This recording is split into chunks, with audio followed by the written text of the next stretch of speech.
Hello, hello, lovely people, and how are we all doing on this Friday evening? So, apologies for no stream last night. It's been a pretty full-on, intensive week. Sorry, 2 seconds. Try not to sneeze down the bloody mic. So yes, it has definitely been a week, as the kids say. So basically, at work, we were incredibly lucky and fortunate to have none other than the legendary FX artist Stuart Bray with us, who basically did a week-long mold making course and special effects stuff. And I've been doing special effects for about 10 years. I very much learned watching him and the other guy, Neil Gorton, who does all the stuff for Doctor Who. And together, they're basically the top two guys in like the fool of the UK. So anything special effects related kind of goes through either of them. Honestly, couldn't meet a lovelier guy in terms of Stuart. I've known him for years and had the pleasure of modelling for him at a few workshops a good few years ago. There's even pics of us out at Solid Rock Cafe in Glasgow with him trying on my various wigs and stuff. But the big thing about Stuart, compared to quite a lot of people in both the TV and film industry, but also just industries in general, he's like me. He's one of these people who believes that knowledge should be democratized, not paywalled behind thousands of pounds of student debt. And while you can go to a fancy university and stuff to learn all this shit, you shouldn't need to go to a fancy university to learn how to make molds, how to sculpt, how to use your hands. So he's very much one of these guys who has nothing to prove. He has nothing to sell you. He does courses and articles and stuff, but generally speaking, if you ask him, he will tell you. And he will point you in the right direction, give you resources, that sort of thing. He goes out of his way to be helpful and spread knowledge. And quite frankly, we need more guys like him, just generally in the world. So, very much be the change that you want to see. So, big shout out to Stuart. Also, he has a channel here on YouTube and stuff as well. So if that was something that ever interested people, go check out Stuart Bray. He does a fantastic podcast as well, and is a good mate of mine.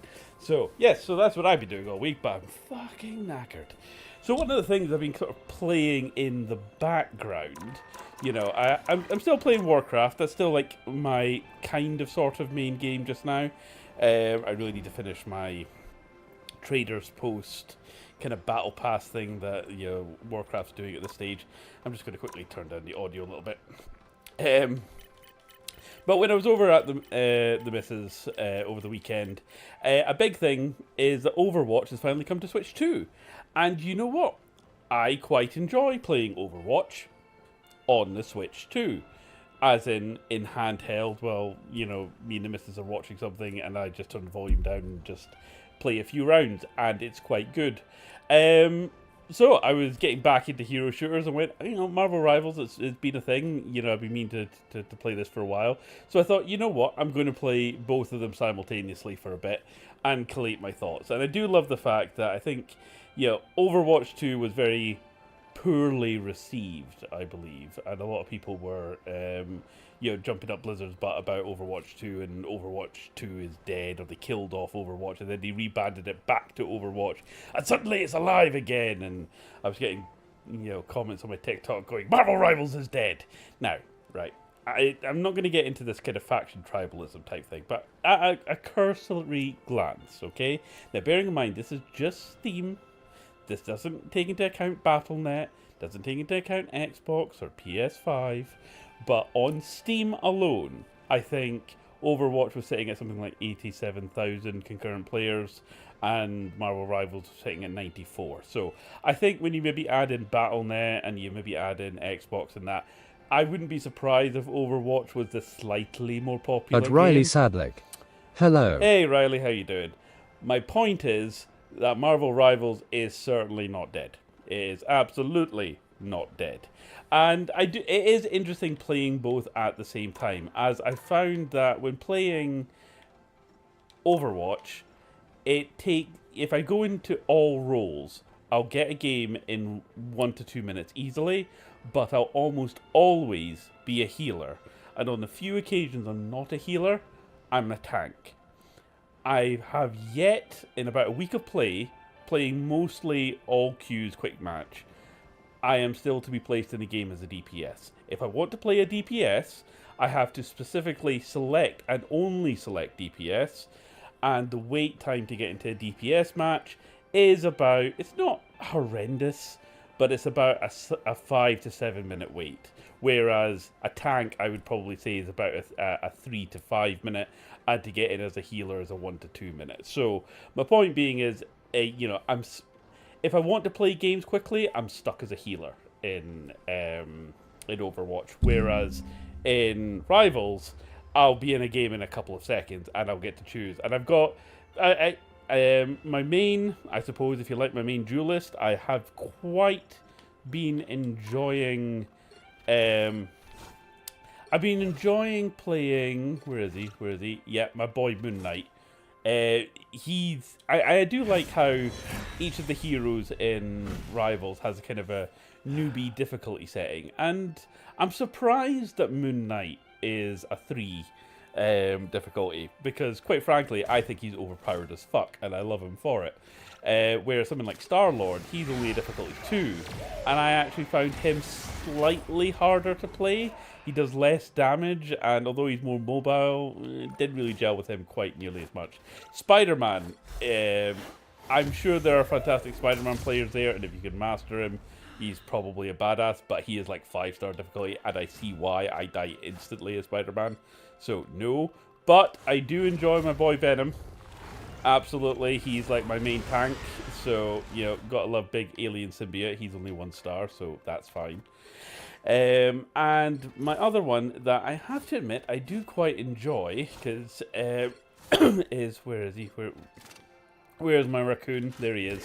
I quite enjoy Rocket as well, as like my healer support class. So they're probably my 3 mains, with honorable mentions going to Iron Man, which feels a little bit cheap, the fact I just hover above the battle, just shooting guys from a distance with zappy things. That's one thing I've noticed about Overwatch.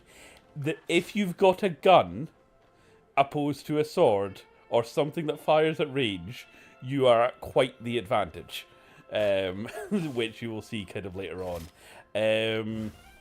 I do like Deadpool as well, but I think Deadpool is the only zero difficulty character that can play all roles. So he is very much a newbie character, and while I do enjoy playing him, I do sometimes feel like I'm playing a little bit too safe playing Deadpool, if you know what I mean. So I like to challenge myself and swap to something else if I can as well. So they're the main heroes that I'm playing. I occasionally dip in and out of other ones. I mean, on this list, I keep coming up against Emma Frost. I hear Squirrel Girl's meant to be quite good. I do like the synergy system with the heroes, whereas if you play, like, you've got these team ups. So if Guardians of the Galaxy, for example, if someone chooses Groot and I'm playing Rocket, Riley Sadlick, Loki. Oh yeah, Loki. I haven't played Loki yet. I might play Loki in your honor. Although I think Loki's one of the more difficult ones to play. I do like, as Rocket, you could actually, if someone else is playing Groot, you get a special ability where you could jump on Groot's back, and I thought that's actually quite cool. So some of the synergies kind of work like that. I think, yeah, Blade and Moonlight have a little kind of combo thing, a little team up ability. So where they kind of support each other. So it incentivizes you to kind of pick heroes that are in a team with each other to get special abilities and synergies. Not that anybody does. Whenever I've got one, it's been through sheer luck, you know. So so I've been playing Marvel Rivals, have been enjoying it. It's that thing where, you know, particularly after a long and stressful week, where I just don't have the brain power to sort something out. I've just jumped into a few games and actually quite enjoyed it. I like the accessibility factor. Like, straight away I'm in a game and then I get to choose my role, so I tear through the cloudless night. Absolutely like going as Moon Knight for this. I like the fact that I could pick pretty much any hero, and within the first 30 seconds before the match begins, work out, right, that's my primary attack, right, that's my buff or other special ability, here's kind of how I play sort of thing. And, you know, with the exception of Spider-Man, not to die instantly as soon as I stick my head out the front. So I'm sure it masters that. Easy to pick up, hard to master. So, my one slight thing compared to Overwatch, for example, is in Overwatch I'm very clear who's a tank, who's a DPS, who's a healer. And you would think, being Marvel characters, you would know instinctively, them being in popular culture and all. But the actual truth is, I don't know who counts as what. So, Moon Knight, absolutely fucking mental. For the fact he's got a boomerang that actually hits on people. And kind of various kind of AoE things. So while people are roughly all grouped up, Moon Knight just absolutely annihilates folk.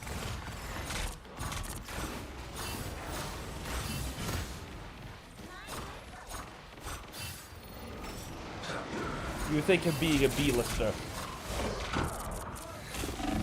he wouldn't be that powerful, but he absolutely is. I don't think I got anyone there. No. That's okay. On your toes. Like, I have finished matches as Moonlight with about 50 kills. Might rise and fall. I keep thinking that is Dash's right bumper, it's not. At Riley Sadlick. Audio in combat makes it hard to hear you well. Okay, I'll sort that on the next game. I did turn down the volume. Again, Riley, appreciate you for being my tech support.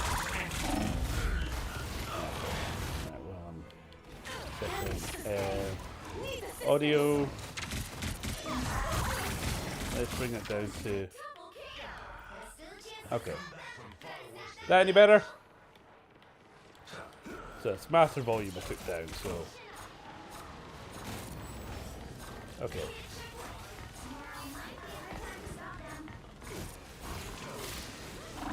Ow.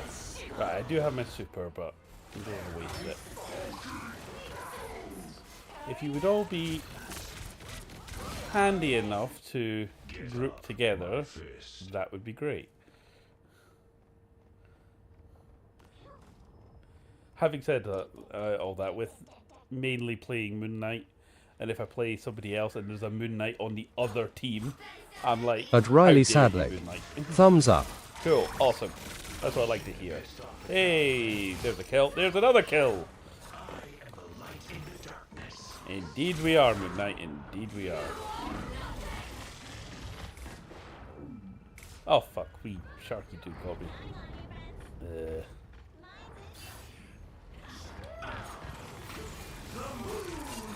Ha ha ha ha.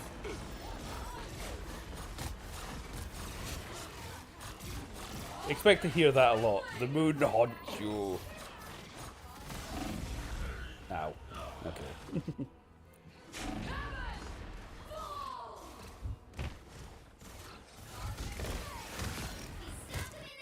Back again? Great.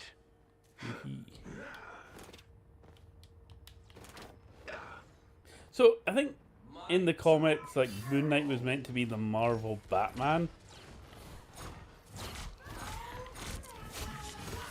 But it's more the fact that, you know, outside of the limited series Moon Knight, most people haven't heard of him. Whereas Batman is probably the most single overdone superhero.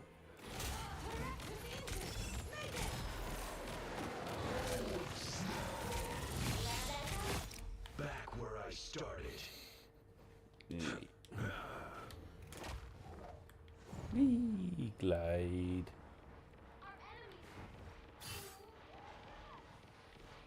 So yeah, in terms of working out what roles different heroes are, probably going to give that one to Overwatch.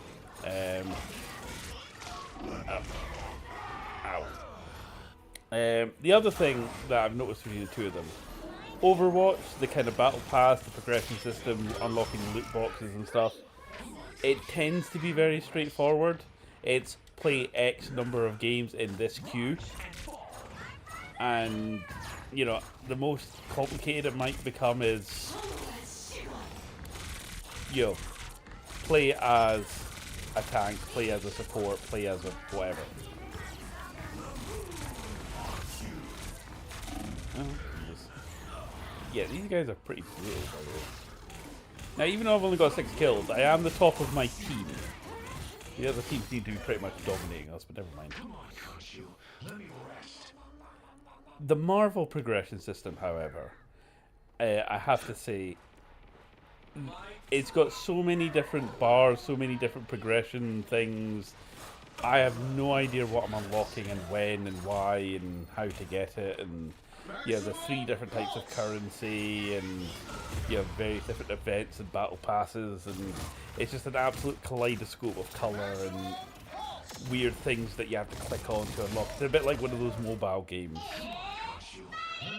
So, in terms of just like ease of picking a goal and working towards a goal, Overwatch probably gets that from me. I do like the third-personness of Marvel, I have to say.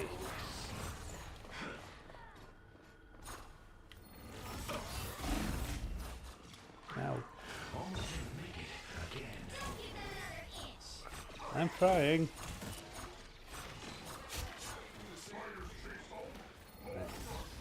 On your toes, here they come.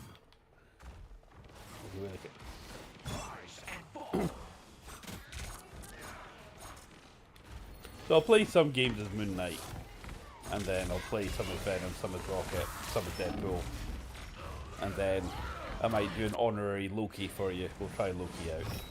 Oh, that's the other thing I've noticed, particularly about Marvel. So, Overwatch got a lot of shit back in the day for being, you know, focus tested, focus groups up the wazoo, in terms of like Tracer's bum being on like the art. Ah, fuck. That would have been really good if that had gone off. I have to say, most female characters in Marvel Rival are thick with a double C.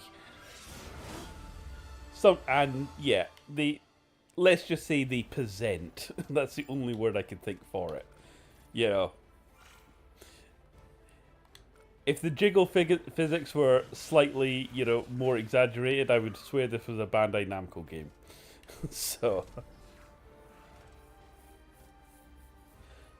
I also love it. I think, if I'm right, that, and I can't remember what her name is. It's a play on Angel. But I think she was the Todd McFarlane character that swapped from the Spawn universe over into Marvel. Right, so yeah, we're going. I tear through the cloudless night, just like the moon. I haven't really unlocked any costumes or any cosmetics or stuff for Marvel, but that's kind of the thing as well. Most of them kind of look badass as default, and I don't really mind that because they're established heroes. I mean, again, in Overwatch, the progression feels more meaningful. So, you know, I think I maybe enjoy this second-to-second gameplay of Marvel Rivals over Overwatch, but I don't care about the progression in Marvel Rivals. But I do enjoy the progression in Overwatch. I want the enemy to see me and be afraid. What I also have noticed is that both games are hacking my brain slightly. As in, Overwatch, like, oh, get your first win of the day and play at least 3 games in row queue. So I'm like, oh, I've not done my dailies in Overwatch. I've not done my dailies in Marvel Rivals. And I'm like, Yeah, I've got enough shit that I'm trying to do every day without adding this to my schedule.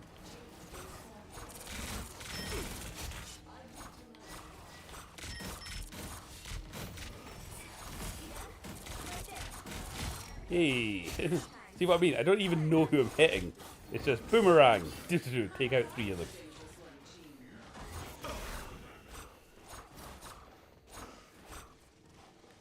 The wounds are gone. Thanks. I did try to play some MOBAs back in the day. I very briefly played League of Legends and absolutely fucking hated it. I mean, that game is toxic as fuck and very quickly bounced off of that. I think I attempted Dota, but again, never really got into me. The one MOBA I really liked and actually did play for quite a bit of time was actually Heroes of the Storm, the Blizzard one. And it was because even though if I individually wasn't good at like racking up kills and stuff like that, the way that that game was designed... Oh, there's another Moon Knight on the other team. How dare you use my Moon Knight against me?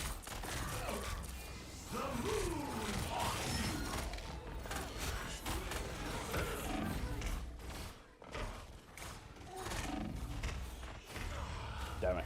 Try to take out Groot there. Yeah, everything you did in Heroes of the Storm kind of helped your team out. It was much more of a team-based objective one than an individual glory. And I liked that about Heroes of the Storm because I always felt useful in that game, whereas I always felt like a liability to my team in Dota and League.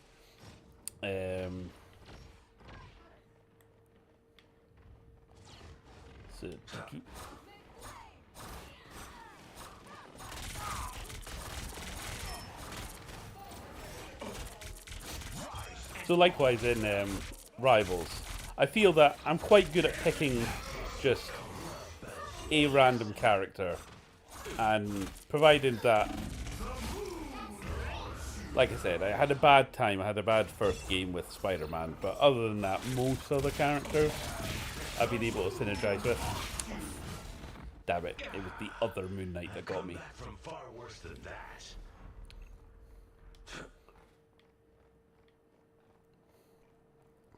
So we're not doing too bad. We're on the defending team, and we just have to hold off for a little while longer. They've actually not got to the point yet, which is good. You belong to me.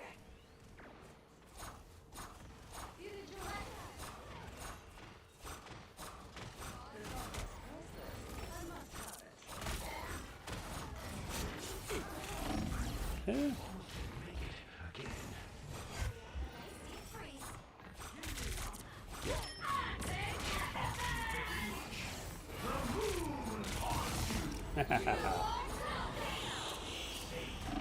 Ow. Bloody Phoenix. I'm just going to hide behind this corner for a bit.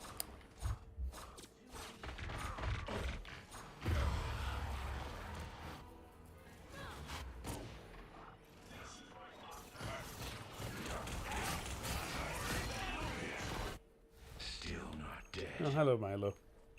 You coming in for a cozy? He's slinking down beside me.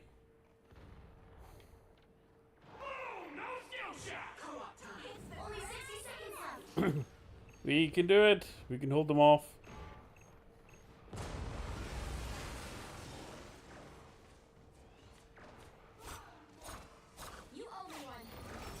Yeah, I think we're actually doing all right. Specialty. What am I on? 21. But Riley That's not Sadlick. bad. Hello, Milo. Hey, Riley says hello, Milo. I know that all game where the wounds are gone. Thanks. Just have to hold out for another 18 seconds.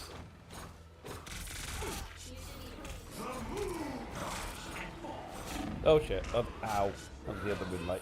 I was like, the moon? Oh fuck. I know what's coming.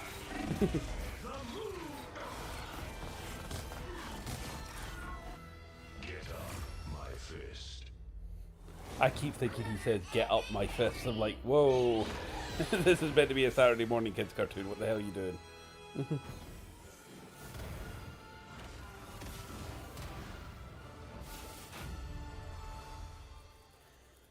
Never managed to get MVP yet. That's the only thing. So yeah, like I said, you seem to unlock like 4 things at a time, and it's like, alright, okay, I have no idea what any of this shit means. So, yeah, there's Emma Frost with her, like, yeah, cake thighs right there. Don't you be messing with Emma Frost.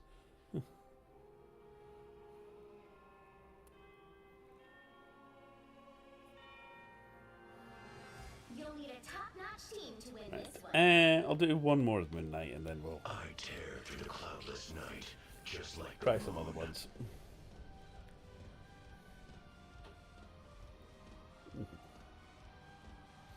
So, yeah, so my Anks. Fire an Ank to knock enemies within the radius airborne towards center.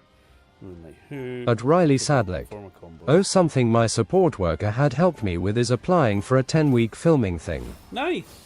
Nice. So you're able to get back into filming stuff, Riley.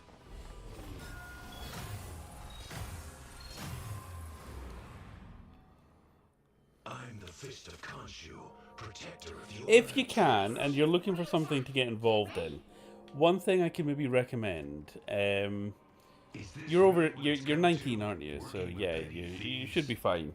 Is find out when the Glasgow screenwriters. At Riley Sadlick. So I'll be learning how to write, direct, film and everything else. Get along to the screenwriters night, because that's where writers, directors, filmmakers, sometimes makeup artists, actors all get along. If people have written a script, they basically workshop it. Various actors get together and go, right, you know, here's a script we need to see kind of acted out, you know, blah blah blah.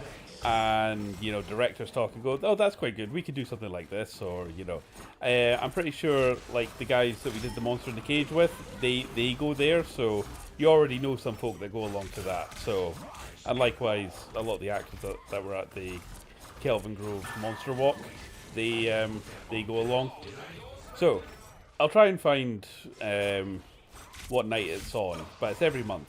I've been along to a few of them, but I've not been in a long while. So, if you're looking At for Riley something network, Sadlick. get to that. Is that the 48-hour thing? No, it's not the 48-hour thing. Although many of them will go on to do the 48-hour thing. No, it's a monthly meetup for Glasgow screenwriters.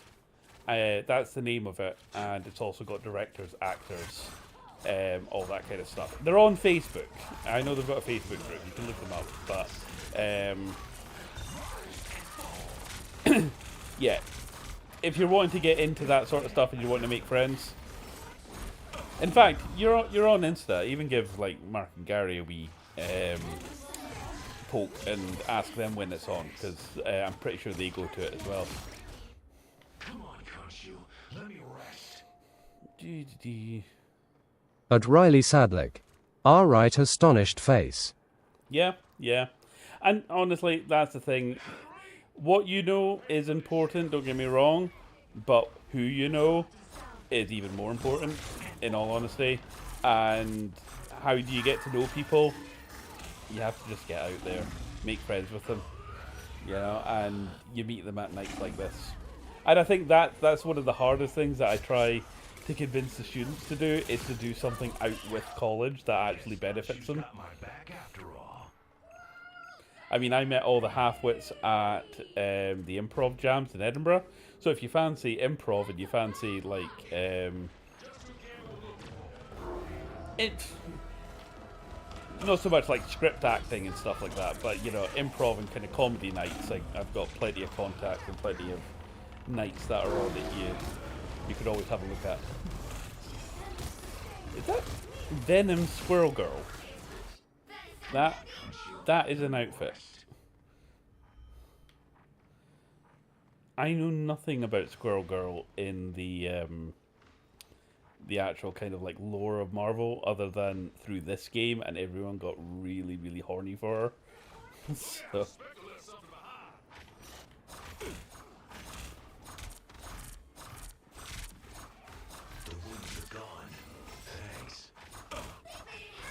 At Riley Sadlick. Like I loved being on the monster in the cage Yeah. set. Loved being behind the scenes and watching. No, you did really well, Riley. I would happily take you on set again, and the guys were really happy with you. So, you know, like I said, if you go along, and the guys from Monster in the Cage are also there, they'll put in a good word for you.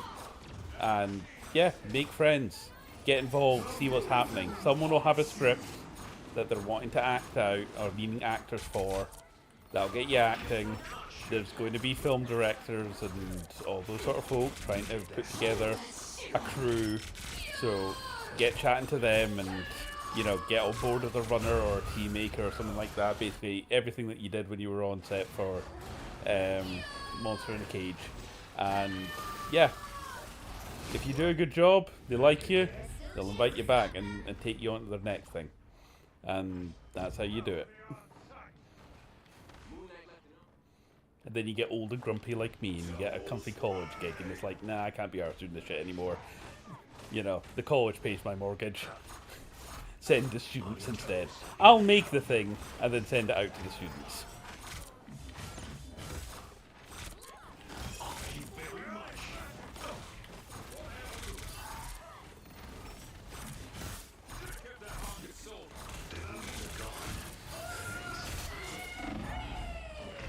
Ow. I know that 3 kills.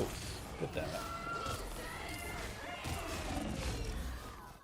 Oh, damn it, it was Squirtle who got me. Although we're doing alright. We managed to stop the thing and it's slowly moving backwards. This is good. This is good.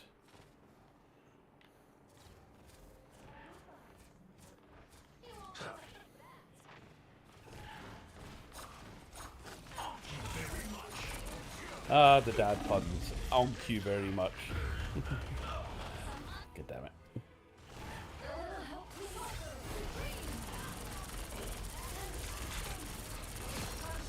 So apparently if anyone watches this on Twitch, the urn drops just by watching. I suppose that's one way to build an audience. I like it when Twitch does sort of integrated things with certain games. So other games that are on my list. So I'm planning on doing like the full playthrough of Pragmata on Twitch. I thought, you know, if I jump into the chat with like the other guys that are playing Helldivers, that would be a good kind of for the bants, but I kind of felt that them talking about Helldivers and me playing Pragmata was a bit distracting, so probably won't do that again. At Riley Sadlick. The one I've applied for is called Squiff. Nice. Not heard of that one, but then I've not really been keeping up with it.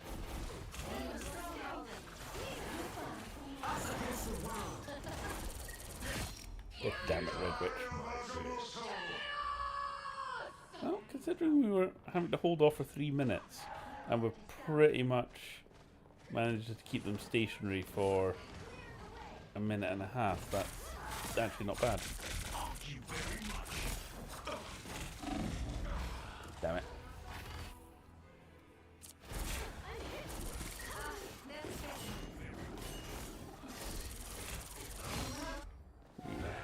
Damn it. Now might be a good time to stop them. That's Daredevil. Right. I've not seen the new Daredevil. Like I said, Marvel sort of ended for me. Not at Endgame, but the Spider-Man movie that came out after it. That's when I kind of officially stopped caring about Marvel. You know, with Deadpool and Wolverine just being like a one-off sort of swan song for... The rumors are gone. Thanks.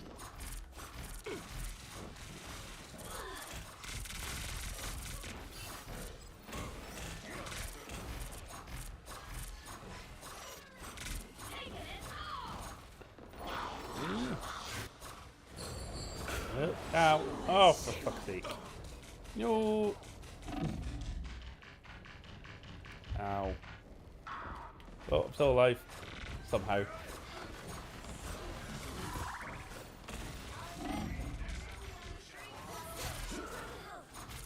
Somehow I'm still alive.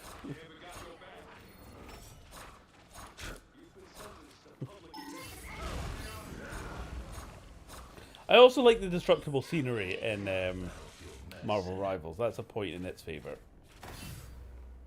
Rogue, stop distracting me with your buttocks. We've all seen that. That X-Men meme.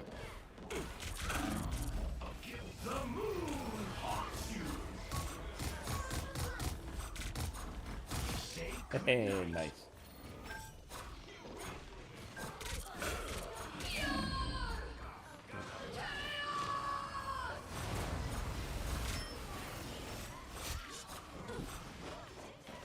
Cheeky little so-and-so coming up behind me. Ow, ow, ow.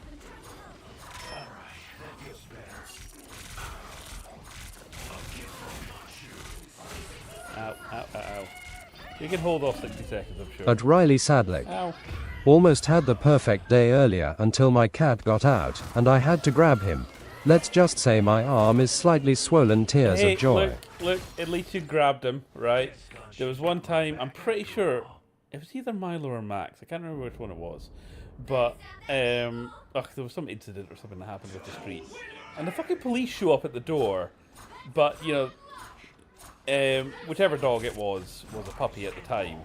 And, you know, here's the door go. What's the first thing a puppy does? Runs to the door. And the fucking police, you know, instead of, like, stopping the small chihuahua thing running out the door and halfway down the street, steps aside and watches in bemused bewilderment, like, oh, I didn't realise you wanted me to stop him. And I'm looking at the cop going, seriously? As I'm chasing down the road after the little fucker. It might have been Max. Milo's done a few runners on me a few times. I've learned that if Milo gets out and you can't find Milo, what not to do is chase him. Because if you see him and you chase him, he runs away from you thinking it's a game.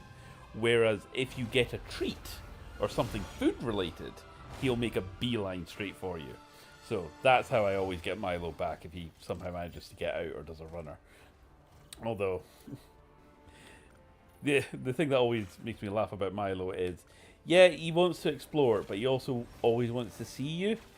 So if he can't see you, then he starts looking for you. Like I said, yeah, buns of steel, buns of steel, buns of steel. At Riley Sadlick. Yeah, Marv latched on and sunk in teeth. Oh, ouch. Yeah, cats are arseholes. I've noticed that. Surprisingly, and I know the irony of the statement, I've never been a fucking cat person. Except for being a literal cat person. You know, I dress as a cat and go out to various, you know, gigs and nightclubs and, you know, all this sort of thing. Would I own a cat? Absolutely fucking not. Yeah. Oh, someone else has already picked Venom. Okay, you know what? Fine. Someone else has picked Venom. Let's go Rocket. At Riley Sadlick. He just got a fright, tears of joy. Yeah.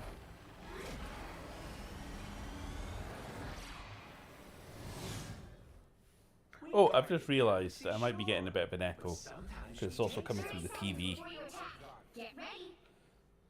There we go. Like I said, if you hear an echo or anything, Riley, let me know.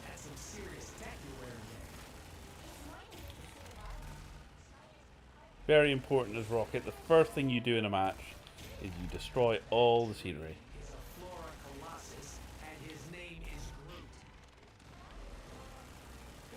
Oh, we've got a Groot. We have got a Groot. 3, 2, 1. I think we no, we don't have a Groot. We have got a Nyx. I thought that. See what I mean? Sometimes it's kind of hard to see who your actual teams are when they've got really weird kind of skins and stuff on. I generally find in Overwatch, even with kind of like skins and stuff, I'm able to tell who the fuck is who. Right, they've got... No, we've got a Moon Knight. So what I want, I'm going to stick... Oh, shit. I'm going to stick that under the stairs. I fucking hate Mr. Fantastic. Both in this game and just generally.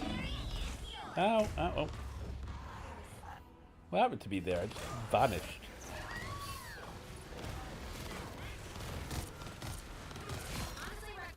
Rockets launching again. Dee. Wait for me. Counter accuracy percentage. Right, so I want to get close to where the main battle's happening, and then. Armor parts here. Mayhem. Oh shit. Okay, so Raccoon, Rocket's one of these ones that can climb up walls, apparently. Okay. But that little beacon I put down, that's a respawn point for people, so helps the team get back in the action quicker.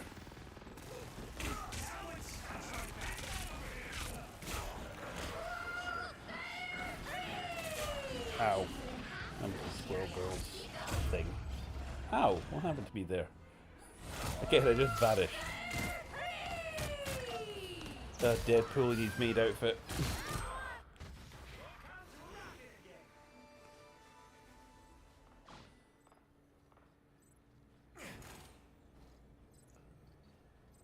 That's maybe the other thing. I do feel that, like, in terms of like monetization and stuff, Overwatch was the one that popularized the fucking loot box. We've all got Overwatch to thank for that. I know. But generally speaking, right, I tend to find But that Riley most Sadlick, of the stuff you can I've been unlock- up gardening and that for my nana for past 3 days tears of joy she's now got me booked for her friend. Oh, Don't take that out of context if possible. Oh, for fuck's sake. Yeah, I'm going to clip that, Riley. Stick that on one of the YouTube shorts. Hey, did we win? I think we won that. Yeah, nice. I do like this map, or this way of doing it, which you got 3 very different kind of mini maps, and you go between the 2 of them. Usually in Overwatch, in this mode, it's like one big map, and just the waypoint kind of King of the Hill thing shifts. Have I killed anyone? No, I've not. 30 seconds before you attack. Get ready.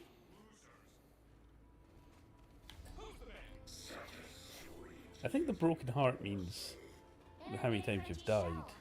At Riley Sadlick. So loot boxes, sorry. Yes, loot boxes. So Overwatch was like the first really big game to popularize loot boxes. So we've got them to thank for that. Marvel Rivals. Again, you've got so many battle passes and weird events and so many kind of different currencies, and they all unlock with really different things. It's kind of hard to work out if there's a skin that you want, how to get it. You know, with the loot boxes in Overwatch, generally speaking, it's random what you get, but in every loot box you get some currency, or you unlock the currency enough that you're able to save up, so eventually you could just outright buy the skin you want. But with this, like I said, I'm looking at various ones and I'm like, how the hell do I get that skin? Like, it's a weird currency that only appears in one particular event, and yeah. Right, you can go there. So I'm sticking it behind a wall with the hope that the other team doesn't destroy it, because the other team can shoot it, but it's a respawn point for our guys, so they don't have to run back to where the fighting is. So I don't think Rocket directly heals people, he just sticks down the turret, and his ultimate is he puts this big kind of drone that buffs everyone.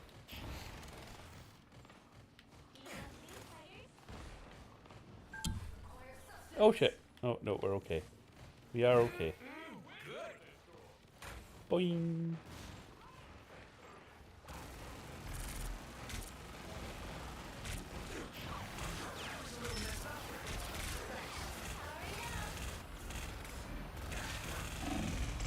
Ow. I do like just being a small furry wooden creature with a minigun.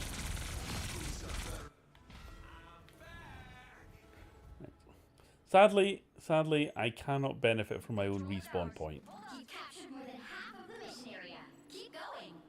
Judge, Mission lost. executioner! Boing.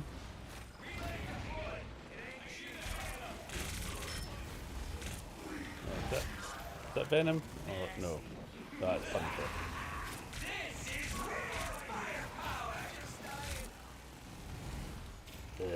Fucking Deadpool. Your team's capture progress is past the halfway point.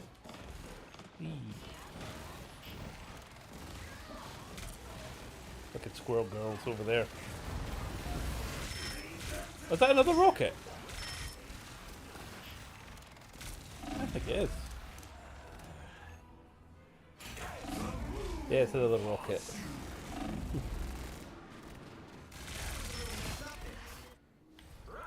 I was killed by my evil clone.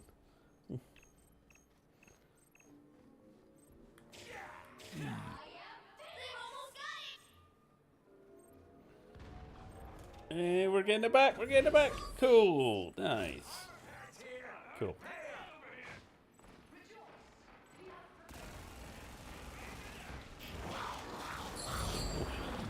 I think that's a glass floor, but it's not.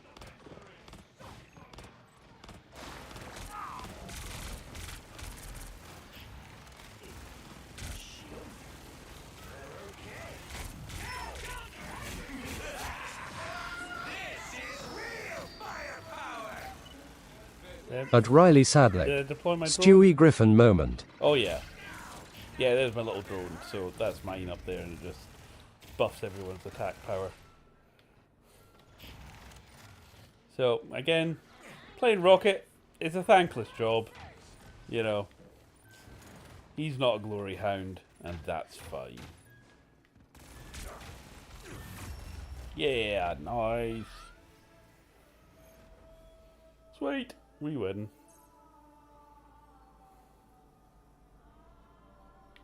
That's the one thing playing on console, I can't actually type back. I know there's emotes and stuff, I don't bother with that shit. Ah, Deadpool and these random lols.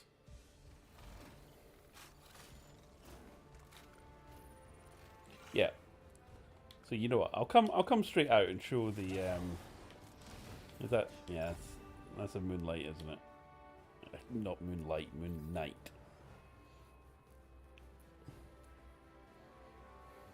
I also missed the play of the game that Overwatch does. Judge, jury, execute the moon haunts you! Yeah, why not? We could have a re-upvote. A gift from Kashu.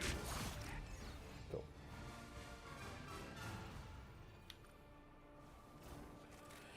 Okay, yeah, let's come out of this just now. So, just to show the absolute fucking mess of a progression system. So, so yeah, I mean, getting achievements and stuff there, what does any of that mean? Who the fuck knows, right? So we have our battle pass. We've got our purchase premium or luxury battle pass, and just to open it. So, okay, so we've got this. Some of the things are free. Most of them are not.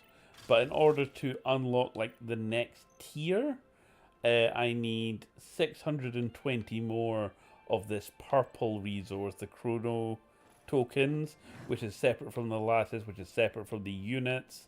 And throughout the battle pass, I could maybe spend chrono credits or whatever to unlock the units, maybe.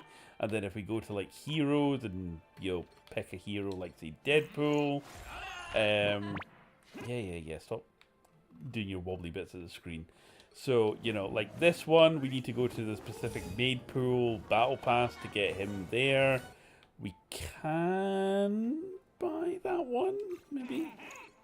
We can buy him for 160 units, so that's those little blue points there that I convert using the purple ones. And yeah. Oh, whoa, wait a second.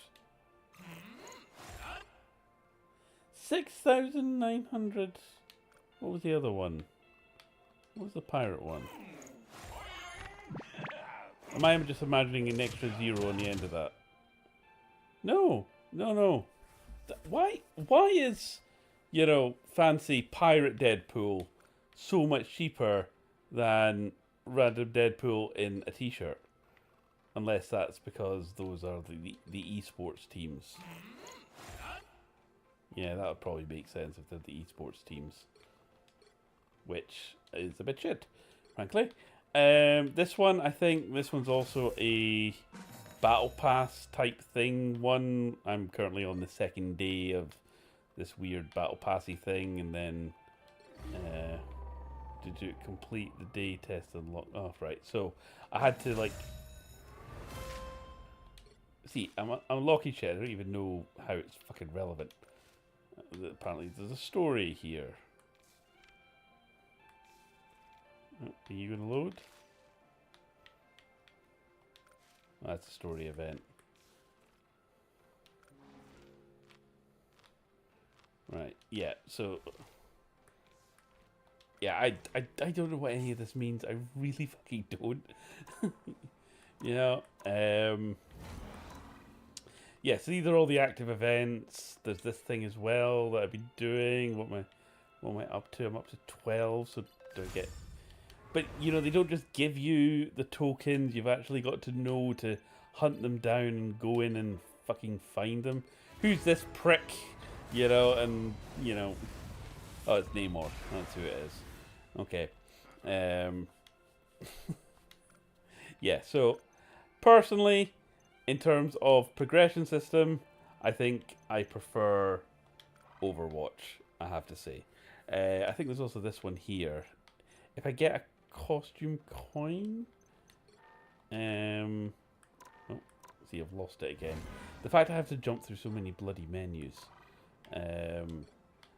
If I get one of these costume coins, I can unlock one of these, like, special skins. So you've got things like Superior Iron Man, you've got this particular... So it's only, like, one of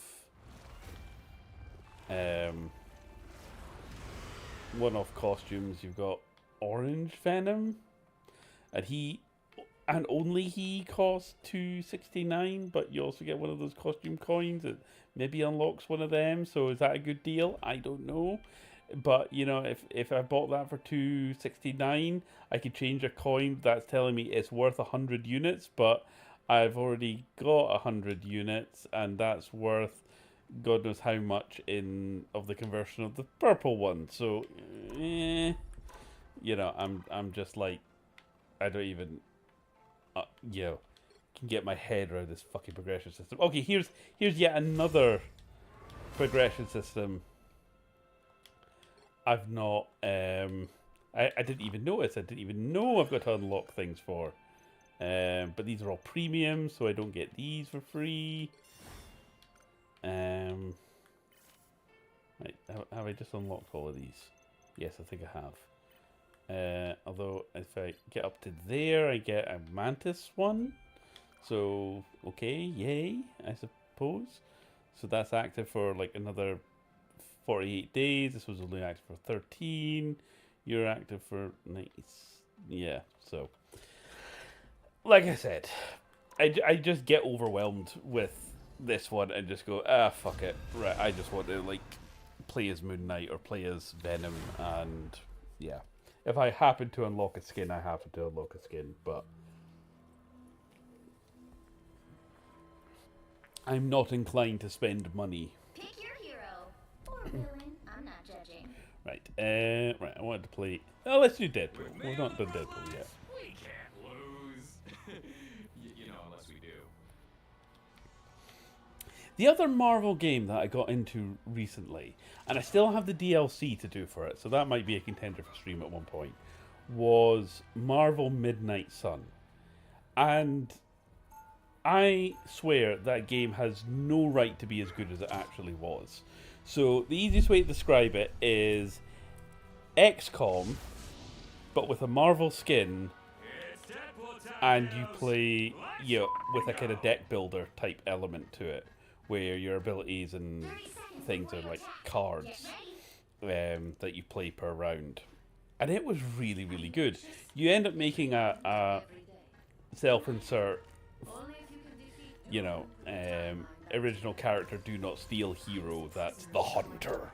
And it's all to do with the weird mystic kind of magic side of Marvel. So you're in a treehouse club with Doctor Strange, Blade, Magic, you know, from the X-Men and stuff like that. And you know, you fight kind of weird, you know, possessed versions of Venom and everything. And yeah, it's actually just really fucking good. And Ghost Rider and everything shows up and stuff. So if you like Marvel and you want something a bit different, definitely check that one out. I think I got it through one of the Humble Bundles one month.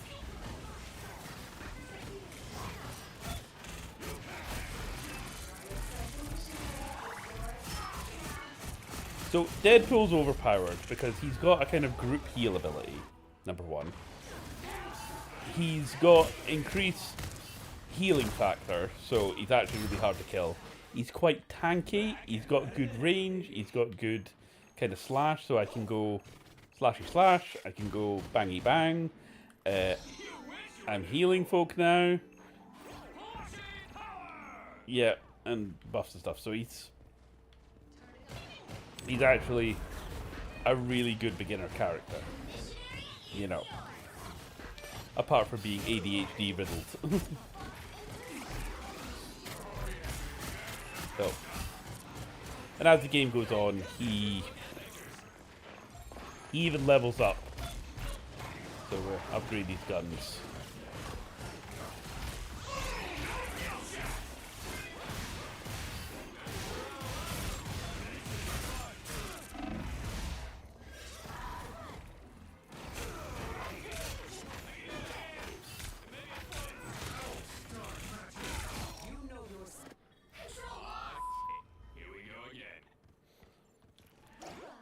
So I'll probably do another stream, but I'll do Overwatch instead, and I might do a quick kind of comparison video maybe of the two. Although my plan is seriously to try and get into Halfway this weekend, because it's one of the few weekends that I've had honestly in about 3 months that I'm off and I have entirely to myself. I'm not running up looking after family and dealing with stuff, so providing I'm not too knackered this weekend, I'll be starting on Halfwits.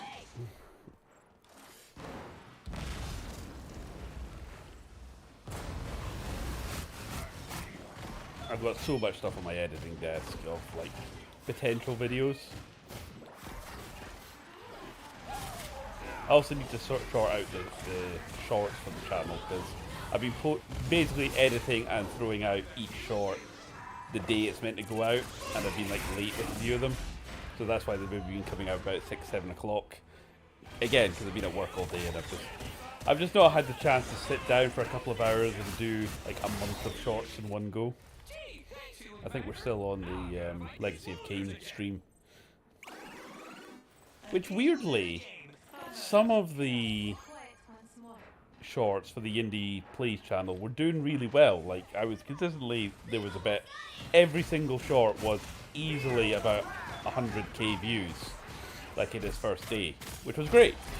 And then just, I don't know what's happened, but just every short for the past like 7 to 10 days barely made it out of the teens. I'm like, alright, that's interesting, because there's no reason, I've not actually done anything different. Halfwits was struggling for a little bit there, but it's kind of popped off again. I've also found it quite interesting that I had a real bump in subscribers for Halfwits when we got to the D&D combat episodes. So I found that interesting, opposed to the players just fannying about at the table.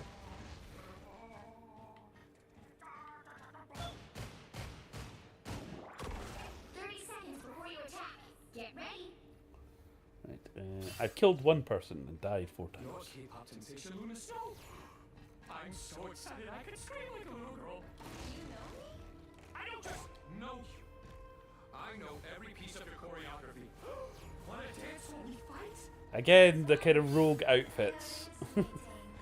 I mean, that's just pandering to a certain demographic. 3, 2, 1. All you need to do is capture the missionary. Mainly one that grew up in the 90s. Whoa, give me a sec to absorb all of this.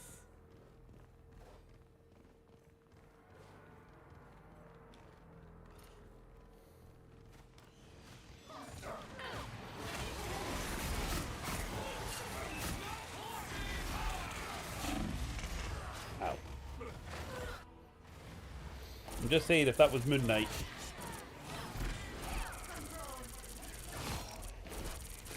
I could switch to Moon Knight, but I'm not going to. It's the worst to capture now.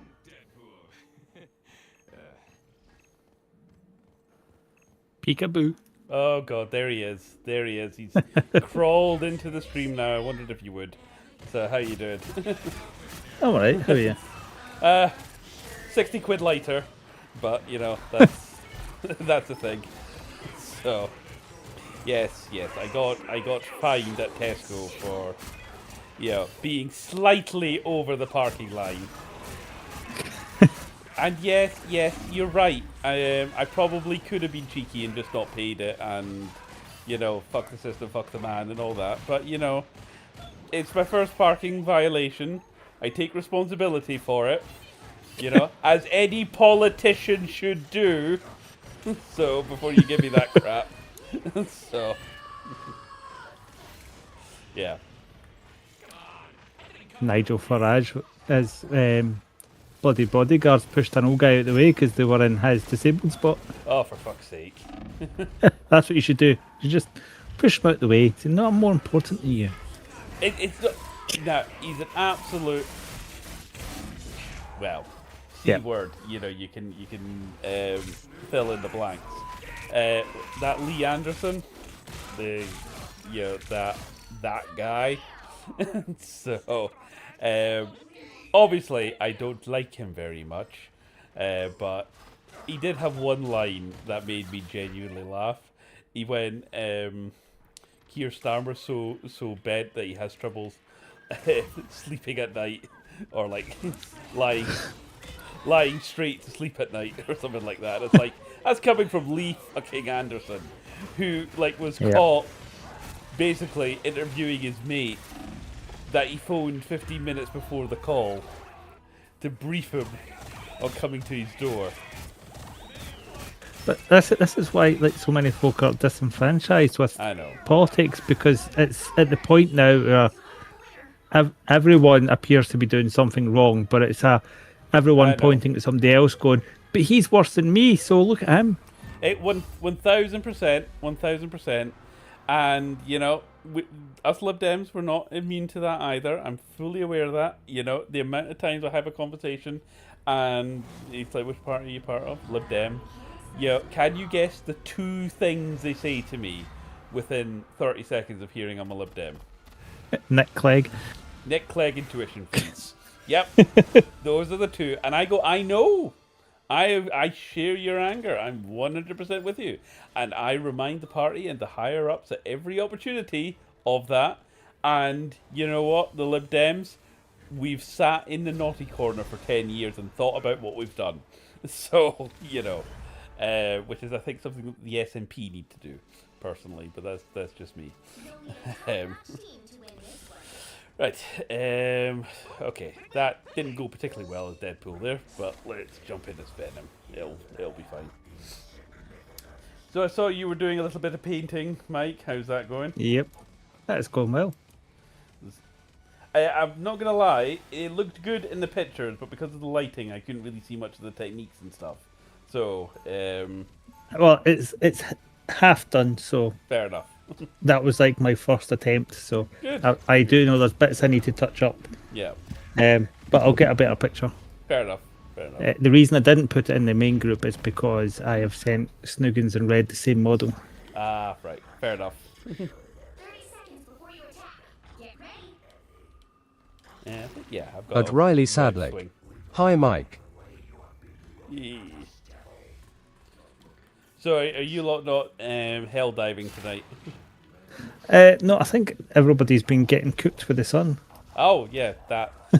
Yeah, that big ball in the sky. Yeah, what is Yep. that? We're not used to that here in Scotland. No, I know it was like 18, 19 degrees here. Yeah, no, same.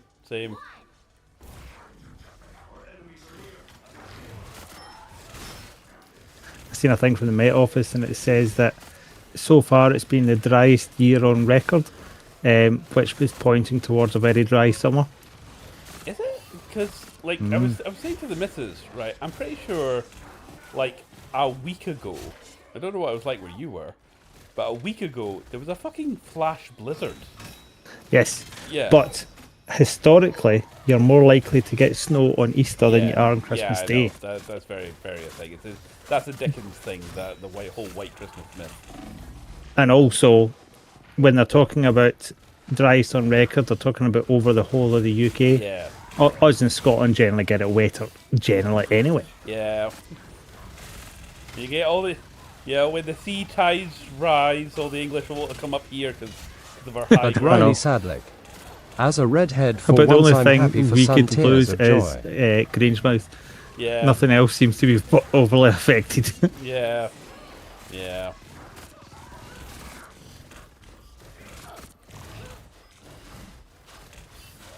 Yeah, try not to die. Try not to die. I think I'm going to die in a second. Yeah, I'm dead. So, my friend at work, I don't know if you had a chance to print out those Helldiver helmets. No, yeah, I need to get the right sizing off you. Is it resin or Mine's is resin. yours is resin? Yours is actually resin. Okay. Yes. What's the other one? FDM. FDM. Yeah. So it's FDM. My mate at work had to go at printing them out. So we printed them out first at one size that we thought would work, but it was a bit small. I mean, the Helldiver helmets, they don't have a lot of detail in them. So, you know, Yep. I think with a decent paint job, the Wings of Liberty helmet didn't come out because the printer couldn't basically work out how to do the wings. So I don't know. But that's what I was saying to you. Like an FDM printer does like 0.1 millimeter per layer, right? Yeah. But a resin printer does 0.01 millimeter per layer. Yeah, So for small things, resin printer's the way to go. yeah. It was just because he was at work and I was like, Give it a go. you print these out for me, and he was like, Yeah. yeah, sure. They have no idea what I print here. You know, I can print anything out, and if they ask me what you do, I just go, oh, I'm just testing the printer. So Yeah. So he made me a few of them. So I'm currently building your Tempestus Aquilon. That's the jetpack Imperial Guard kill team that can basically hell dive into the map. So you've got a choice of Ratlings and hell divers, which I thought you'd appreciate. So yes, you're away this weekend playing with your other friends, aren't you? Yes, Yes. How's that going? it's going well. I've got that planned out. I've got everything printed and made up. So Cool. Are you DMing or are you participating? yes, no, I'm Ooh. DMing. Oh, okay. I don't know what a mic game would be like. I'm scared I should. Well, see, like I've experienced various games like online or in person, right? Yeah. And I've experienced various DMs. I love that. I've experienced various DMs. Yes. Because I've survived. Everyone's got their own. Everyone's got their own style. them. Oh yeah, 100%. Yeah. And I tend to find that I put a lot more into see that the role play side. Yeah. I tend to put more into like so role play and the battles are kind of intertwined and there's Yeah. like more puzzle elements and stuff. Yeah. I know some folk like they do the battles and then the story is just kind of Yeah. you read it out and then it's over and done with kind of thing. Yeah, I think that was what was beginning to drag me down a little bit with when we were doing Pathfinder Abomination Vault. Yep.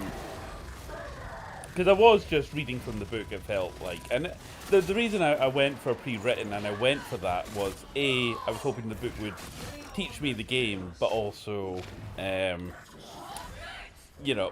working 2 jobs at the time. I think I was still at 5 when we started. Yeah, you are. Whereas with Dread, our current game, I am definitely much more a story cinematic DM, I think. Yep.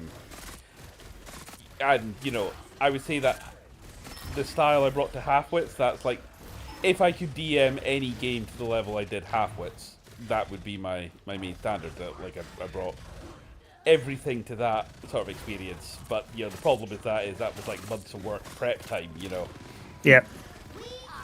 for like 3 days work. And not saying that you guys aren't worth it, but I play with you guys for fun, not work. So, shit. Again, try not to die. But yeah, with Dread, I think Snoogans summed it up perfectly when he went. It's a skirmish game with an RPG attached. Yeah. So I was like, you know what, if that's the case, lean into what the game's good at, which is the strategy part of it. And, give you choices in terms of the roleplay, but the roleplay's not its strongest suit. No. I don't think it helps much that essentially we're... Okay, we've got different skills and that, but we are essentially the same character. Yes, yeah. We are judges. Yeah. That's the overall overriding factor. Do you know what I mean? It's like, okay, you're a judge with a sniper rifle, or you're a judge with a shotgun. You're still a judge.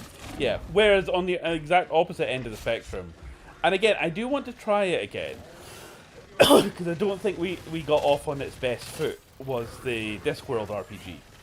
Like I said, I've got the book for that sitting here now. How do you have the book and yet I kickstarted it and I still don't have it? I can send you a picture of me holding said book. I need to check out what the deal is with that. And I didn't kickstart it. yeah. But I've got like extras and stuff that should come with that. So I'm trying to think what Kickstarters I've got in the background. I've got board game wise, the big one that I've got that was like 400 quid is the Blasphemous board game and all its expansions, and they look like some beautiful models. I don't know what the game will be like to play. If there's like the Dark Souls board game. I actually sort of like the Dark Souls board game, but I know a lot of people don't.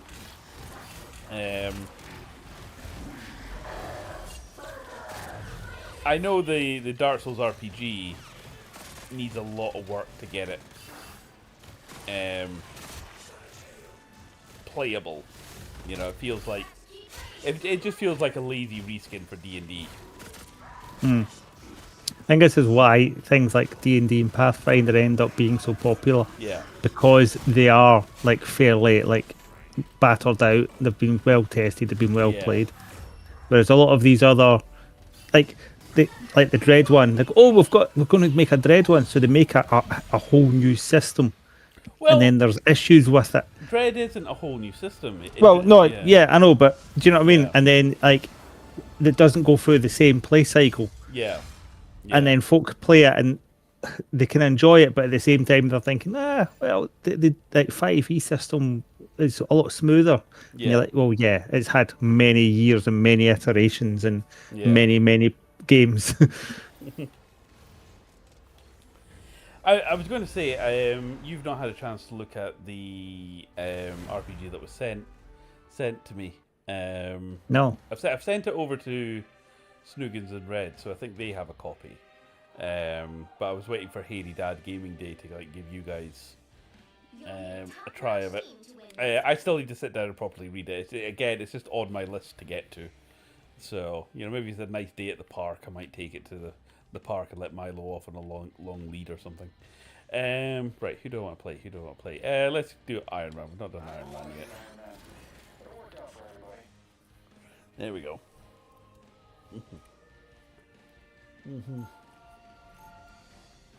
Were you ever particularly into Marvel? Not really the comics.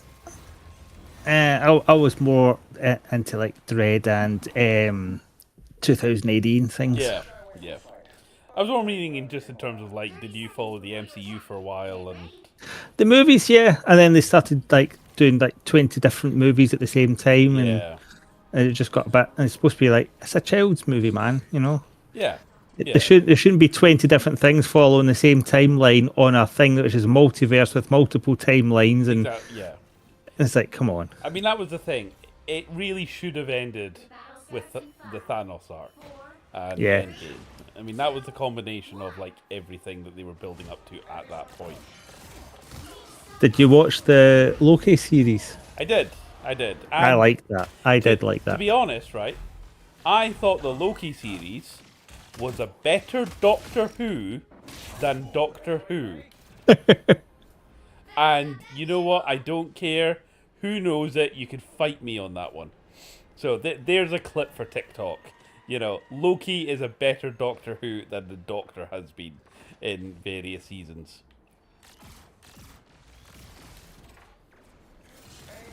Yeah, I did like the Loki one, and I liked the way they ended it, so they couldn't squeeze another one out. Yeah, I thought it ended on a high. That's fine. yeah.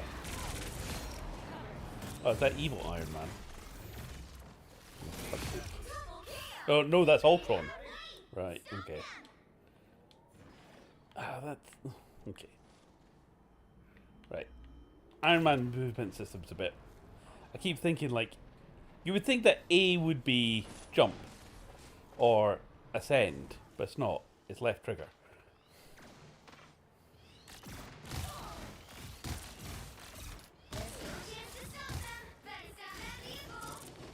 That's it. Shoot the wall. Yeah. Well, the walls are destroyable. I know, but the bad guys are killable. Yeah, I know that. Just means it means they've got less cover. As they're running towards you. Yeah. Shush.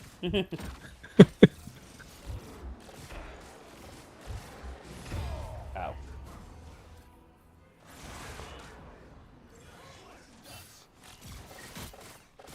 Fucking Spidey. Iron Man operational again. I did enjoy the Iron Man movies. The Iron Man movies were good. Yeah.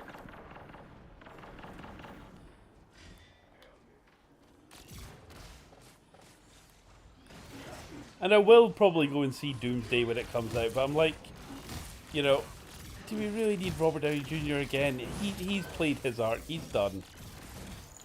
Yeah, he's playing the angle that he is the MCU universe, and because he's not in it, that's the reason why the movies aren't doing as well. And it's like, no, it's because you're rattling out that many movies, folk are getting a bit. Well, they did the exact same thing with Star Wars. You know. Yeah. I mean, I don't know if you were ever a big Star Wars fan.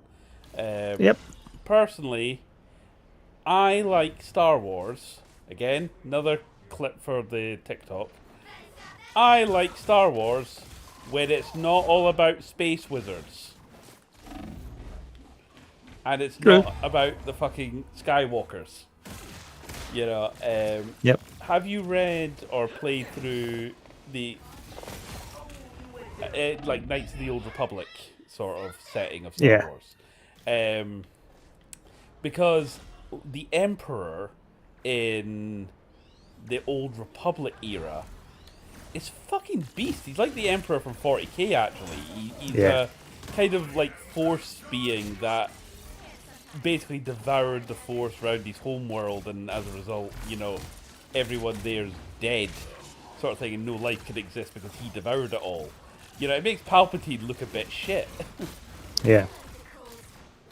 Also, another thing that really does my box in is when directors rush things because Oh, they yeah. think they're onto an easy storyline.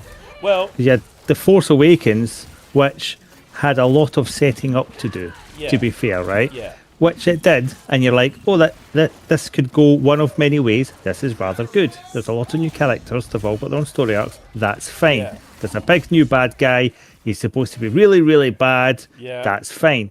And then two directors, one after another, completely destroy it in two movies. well, the whole thing there was, I like, personally, was it Last Jedi? That was the second one.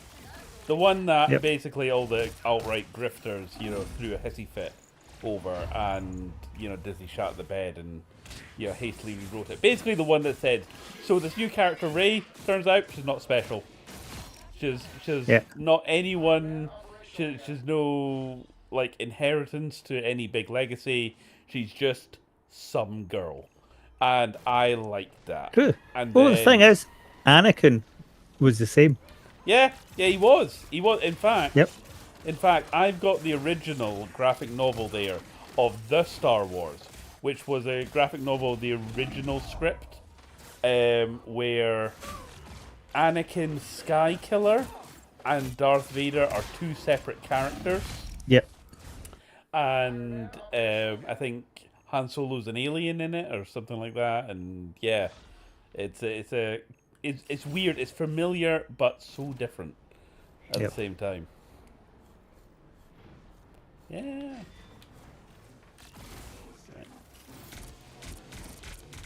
Did you watch The Mandalorian?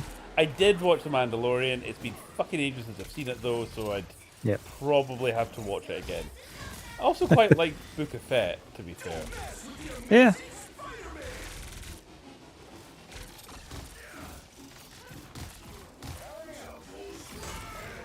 I quite liked Ashoka as well. Yeah. I did start watching The Acolyte. Yeah. Didn't stick with it though, so I kind of need to go back and Yeah. watch it. It didn't quite feel the same, Yeah. if that makes sense. I know everyone goes like Andor's fucking amazing. I only got I halfway liked through that. Was that the first season? Yeah. Yeah. Right. First season, slow, right? Right. Yeah. Second season, fucking amazing. Cool. It's on the list to get back to eventually, like with so many other things. Put it this way, the second season was that good that Disney were frantically trying to find a way to fit a third season in, but they'd written it so the second season ends as he's going to Yeah. do the mission for Rogue One. Yeah. So it's like, yeah, you're not going to fit another season in his... And again, that was the problem with Rogue One and stuff like that. I mean, like, I get that Andor was telling the story of the Empire, what it was like to live under the oppressive regime, or, just live in America right now. But, Yeah. that aside, did we really need to see the story of how the Death Star plans got to A New Hope? I mean, was that crucial to the canon that we needed to see that? A bit like the whole... Aren't they making, like, a Gollum movie or something like that of how Gollum escaped and, Yeah, well, I can see what you're getting at, right? Yeah. And sometimes it doesn't work, right? Yeah. But then in the Star Wars thing, because like you said, you don't like it when it's only about the space wizards, Yeah. right? But doesn't Rogue One set it up showing everybody that there's a much bigger battle going on and it's not just the space wizards doing the battling? I think what I'm saying is, I'd love to see a Firefly type show where it's just like the smugglers, dealing with the Empire and stuff like that. It doesn't need to even be set roundabout like the Death Star or the established like time. It could be set in the Old Republic, the New Republic, or just adjacent to the movies, but not necessarily have to connect to them, if you know what I mean. Yeah. And I think that would be fine. Did you watch Skeleton Crew? I did, and I enjoyed it. And I remember thinking, this didn't need to be Star Wars. This could have been Treasure Island or something like that. It is the Goonies in space. It's 100% the Goonies in space, he says, having never actually seen the Goonies. Oh, come on. No, I know.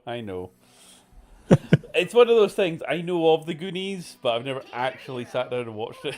I'm not judging. So, See the Loki series we're talking about. yeah.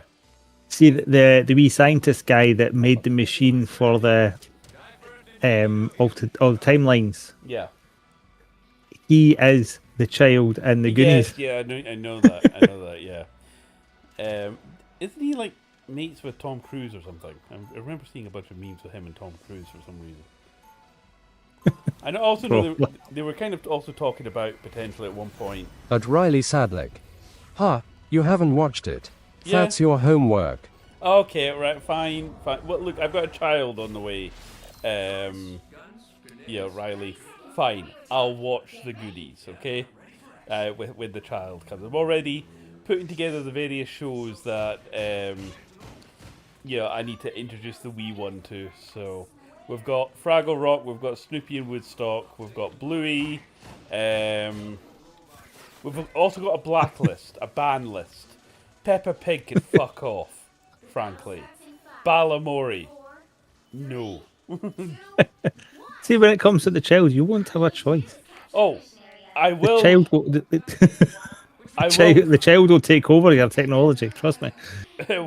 Well, I own the credit cards or the and the subscriptions. Yeah, and the child will own your sleep pattern as well. Okay. So what I'm hearing is it's a battle of wills. Yes. You're not giving birth to a little bundle of joy. You're giving birth to That's a Riley biological Sadlick. terrorist. Bing is I mean- a no. I mean, I'm already planning certain things. Like when the child comes, I don't mind paying a little bit more for Netflix, paying a little bit more for Disney, to not get adverts, so I don't get pestered.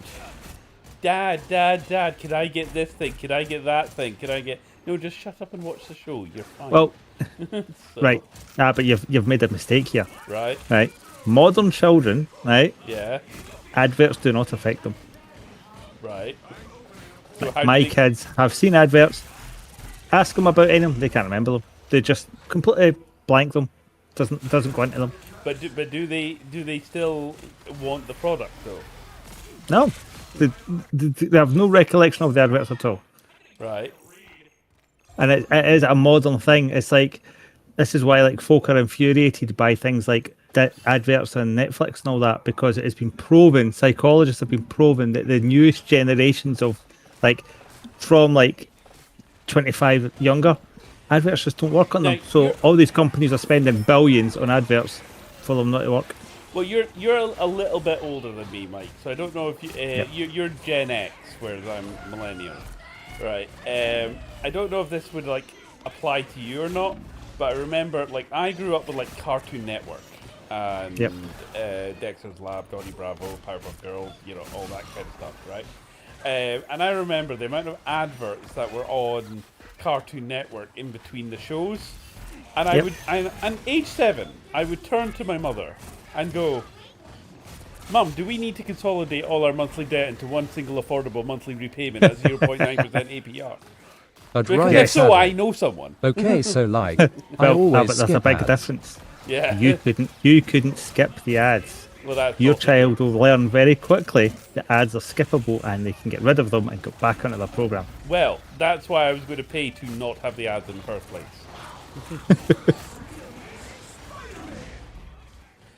Because that's the thing as well. Because I've played for YouTube Premium for a good 2-3 years now.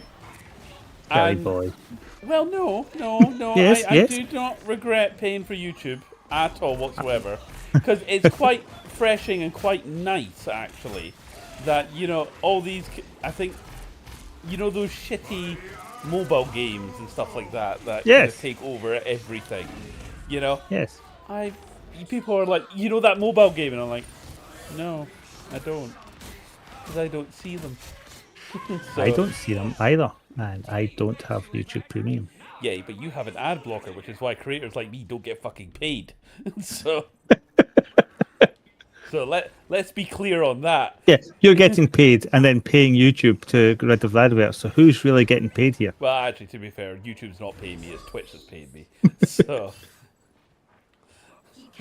and even then, it's quite limited.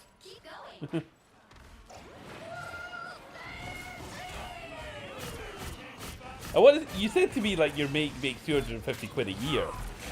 I'm like, Yeah, how's he I managing have that? no idea. I have no idea how he does it. Yeah. He showed me the picture of his last lot, and I was like, "Fucking hell!" To the point I was thinking I could just stream when I'm playing and just passively get money.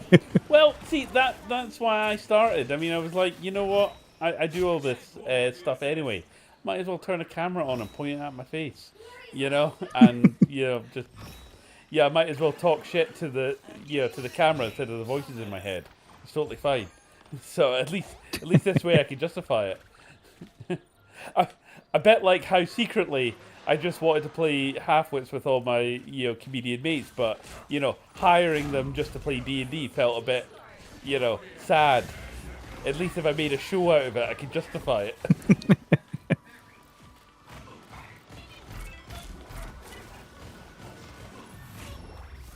Yay, we win. Actually did alright as Deadpool there.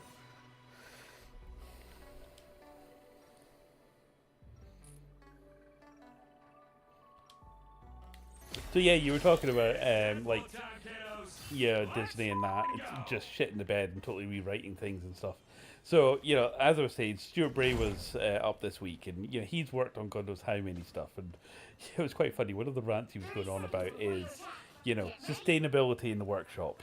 Oh no, you're using plastic plates to mix stuff up on. Can't you use a metal tool or a metal palette instead of the plates? And it's like, yes, but see the amount of tissues I need to go through to clean the pallets versus one plastic plate.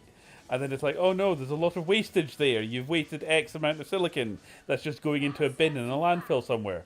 Okay, but that shoot that you did last week that required 4 months of work, God knows how many molds, all about $4 million to shoot, and then got scrapped or got because they thought they could tell a better story and change the script. I think that's maybe a bit more wasteful than paper plates in the bin. But yet people don't seem to see this. Yep.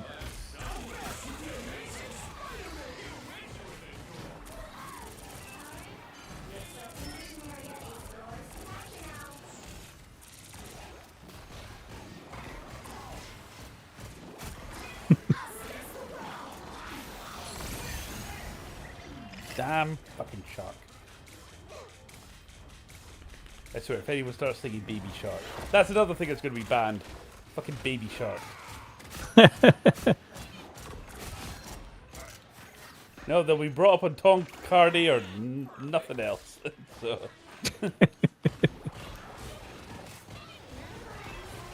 Mummy, what's a human centipede? Ask your father.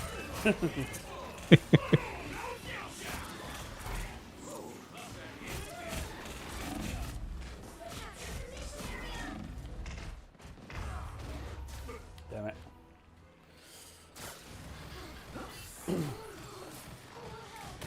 At Riley Sadlick.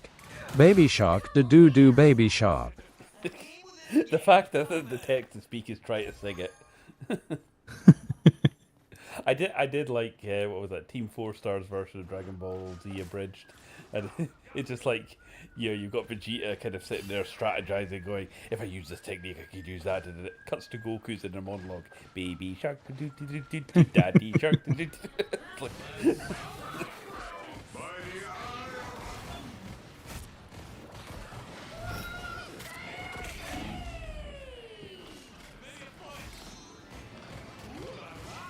Come in for a cuddle, people. Come get healed.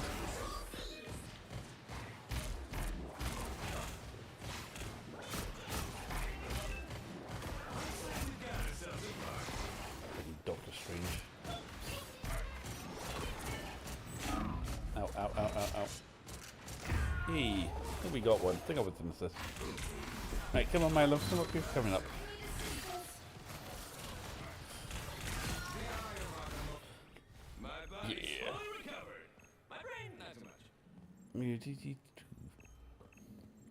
So yes, we had our second lot of scans today. And once again, the wee one wasn't playing ball. Like, nah, I don't want to be seen. Right. Although we did confirm it was a girl, which, thank God. At Michael Edmond. Riley Firefox and U-Block Origin slightly smiling face. Are you telling Riley how to block ads? Maybe. Whose side are you on? I'm not on the side of the man. I thought you figured this out already. Some of us have to suckle on the teat of the man in order to get by. That's not an image you want to dwell on for too long. At Riley Sadlick. Tears of joy, tears of joy.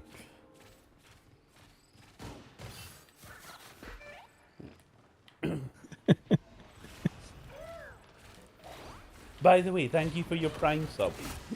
So, it goes to help hungry creators like me pay their parking fines. Yeah, maybe one day you'll finally buy those Freddos. I know. One day.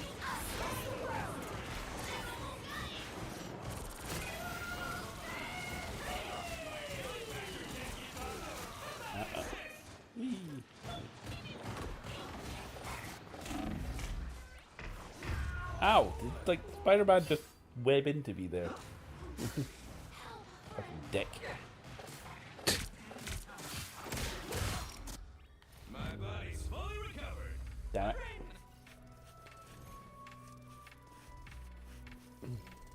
It's fine, we've still got one objective still to go.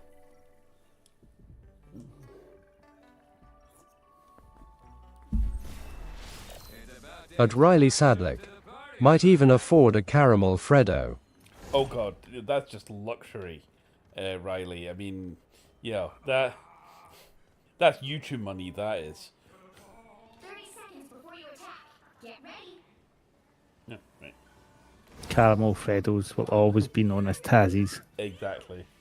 Finally team up with somebody just like me. Where are we meant to be going, by the way? Oh no. But I do have an army of squirrels. Right, are we meant to go through the portal? Who or what is that? 5, 4, 3, 2, 1. All you need to do is capture the mission area. Got it? Right. Boing. Whee. Hey, but I can help with the time-wasting thingamajig. Or maybe I'll ask Tony next time I see him. Yeah, I'm pretty sure they were talking about Tom Cruise coming into play, like superior Iron Man at one Oh point. god. And What, 3 foot superior Iron Man? I'll have you know, I am the same size At Riley as Tom Sadlick. Cruise. I love Jeff the Shark. What, wait, when you're lying down?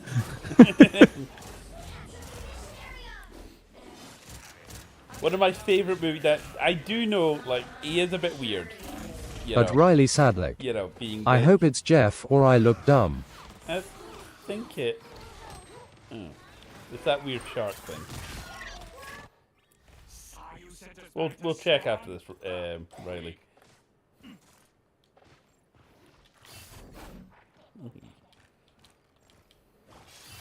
Don't mess with the amazing Spider-Man!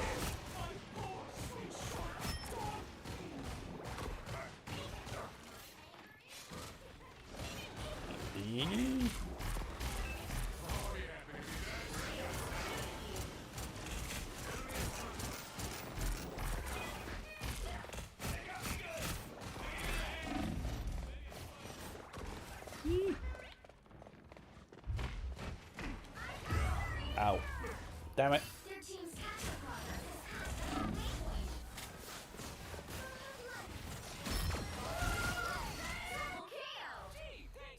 Double kill. So hopefully the StarCraft game's arriving sometime next week.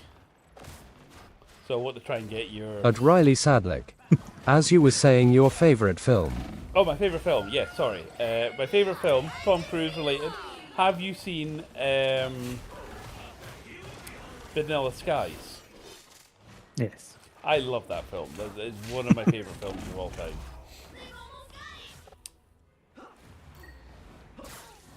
As a child, I also loved Eyes Wide Shut, but for very different reasons.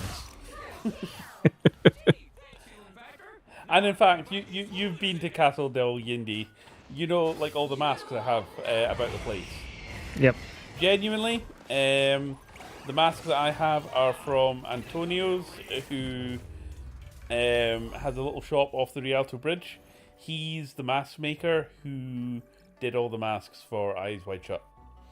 Mm. So, like, I actually have, versions of the masks from the movie, not the actual masks, obviously, the ones that were on screen, but masks from the same molds as the one that came out for the movie from the same guy.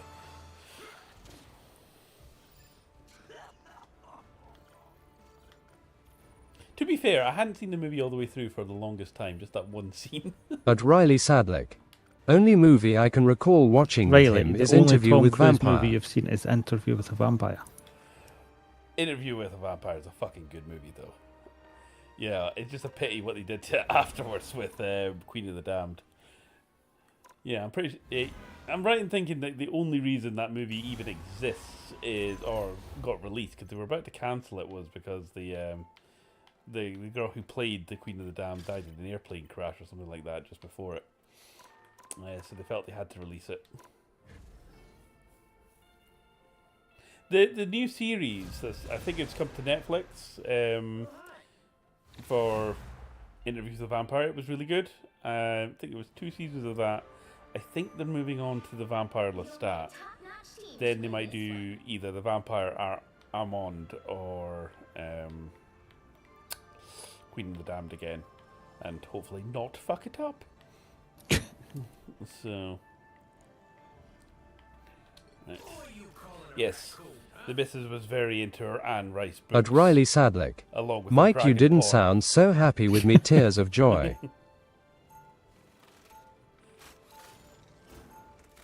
I do like Tom Cruise as an actor. As a person, well, he's a bit of the space pope. Oh, I'm with Groot. Yay! I'm with Groot. Come on, Groot. Let's do this. I generally I quite like Tom Cruise in movies, right? Yeah. But he comes very close to my pet hate of the actor doing the same thing in every movie. Oh, yeah, yeah. I mean, there's... I studied acting for a while, and basically there's two schools of acting.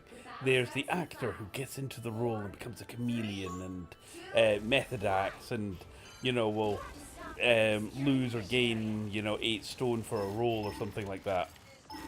And then there's what's known as the John Malkovich school of acting, which is play basically John Malkovich in everything, and it's fine. I think there was actually a scene, I can't remember which movie it was, but it was Matt Damon and John Malkovich. And I think John Malkovich was playing some kind of like Russian drug dealer or something like that. And Matt Damon had been preparing for this legendary scene for like ages, going up against, John Malkovich. And then when the director went, action, John Malkovich did the worst fucking Russian accent Matt Damon had ever heard, completely overacted. And then between shots leant in really close to Matt Damon and went, people don't know this about me, but I'm actually a really bad actor. Yep. So, See, that side of it is fine because he's playing into the fact that that's him, right? yeah. But it's like Sandra Bullock does my noggin in because as soon as I see her in a movie, I'm like, I know exactly how she's going to play it. And Yeah. I did watch that Sandra Bullock movie with the missus. What was it? The one where she plays the suburban soccer mum that takes in the black football guy. What was it? Yeah. Blindside. Oh yeah, something yeah, like that. yeah. And she loves that movie. She really loves that movie. She thinks it's a really heartwarming kind of movie. I'm sitting there watching it going,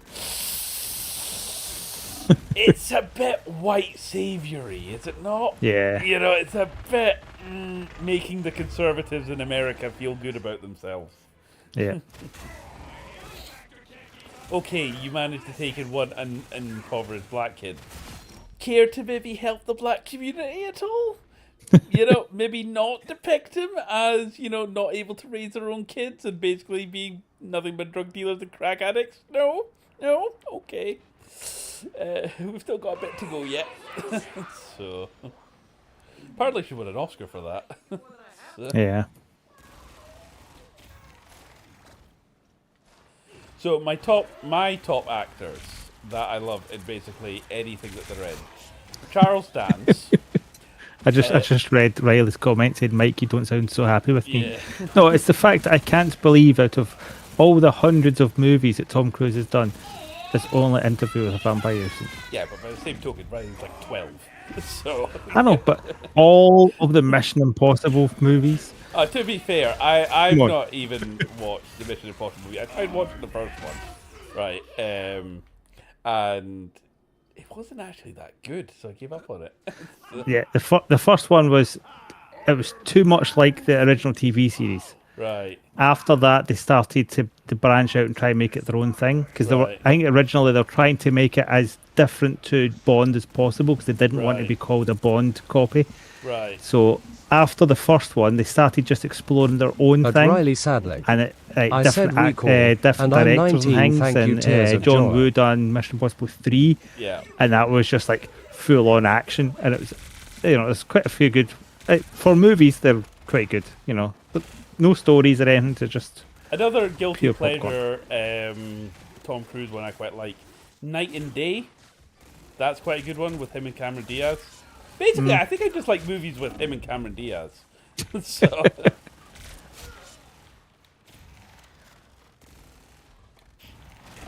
Shit.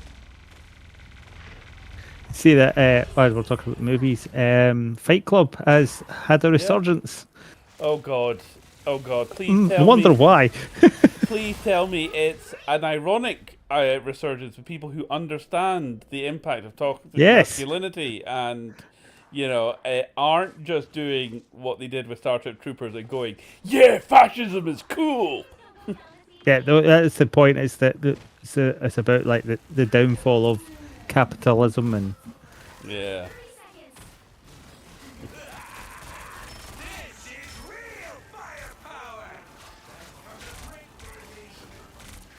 Look, I can, yeah. Fuck you, madness.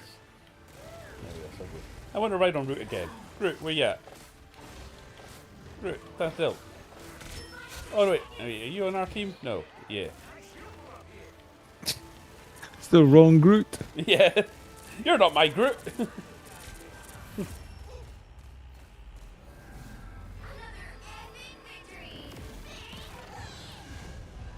So yeah, favorite actors.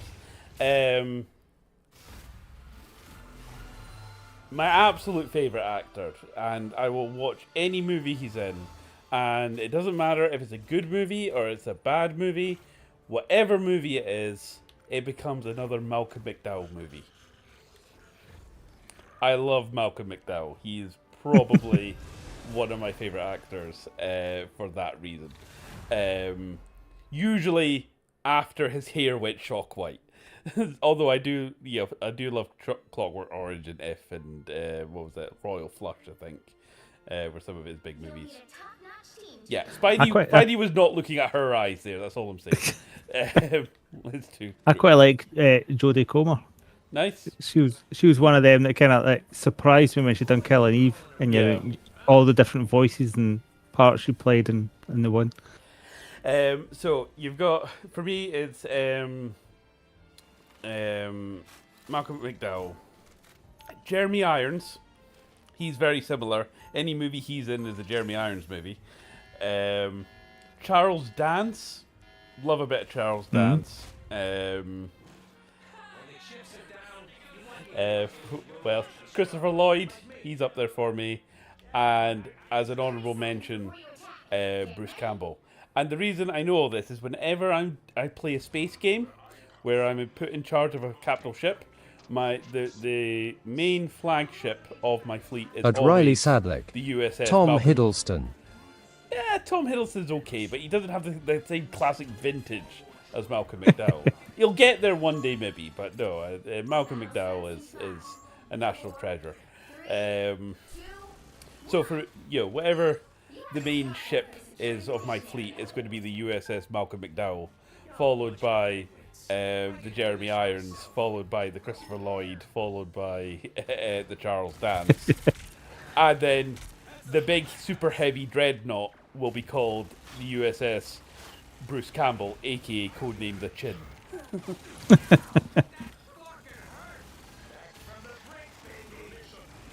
I used to play a lot of Sins of a Solar Empire with a friend, and I always played the Terrans, and basically just sped run the tech tree, or the kind of like finance tree, so by late game, you know, I could just buy planets and stuff like that, and it basically got to a stage where they nerfed it in a patch because it was totally overpowered, but every one of the races had its own super weapon. And the Terran one was basically, the only way I could describe it is putting a massive penis extension on a planet. And it was basically turned that planet into a Death Star. So it just got to the point where I was just buying every single planet, and because I had basically unlimited resources, I would buy a planet, stick a penis extension on it, move on to the next one. And then just, when I was ready, just turn to my opponent and go, nice empire you had there. Target every single one of their systems and just Death Star it from the other side of the galaxy. Sadly, they introduced a patch where each faction could only build one of their super weapons. It's like, well, that's no fun. Yep.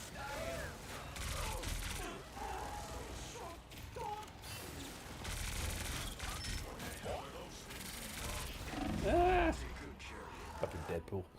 Do we have a Groot on this team? No, we don't have a Groot on this team.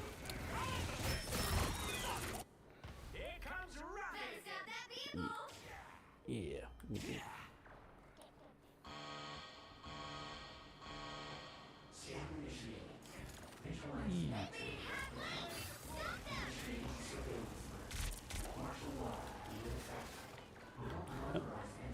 I never know if those armor packs are coming from me.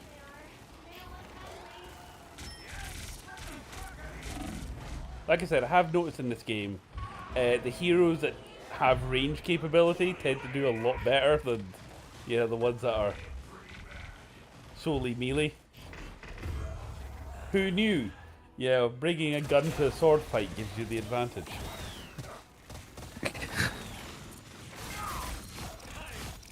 Nothing will beat me and Doug's dwarf combo. Oh, yeah. That's just trip, hammer, trip, hammer, trip, hammer. Yeah! And if I let that game go on long enough, Doug would have found a way to, like, you know, equip his dwarf with a minigun. Probably. And that's the downfall of following a book. Yeah. Because if it was your own one, you could go, well, this enemy says, fuck you. Yeah, pretty much. This enemy has 20 legs, you can't trip him. Well, to be fair, I just had to put a ghost up against you and it was fine.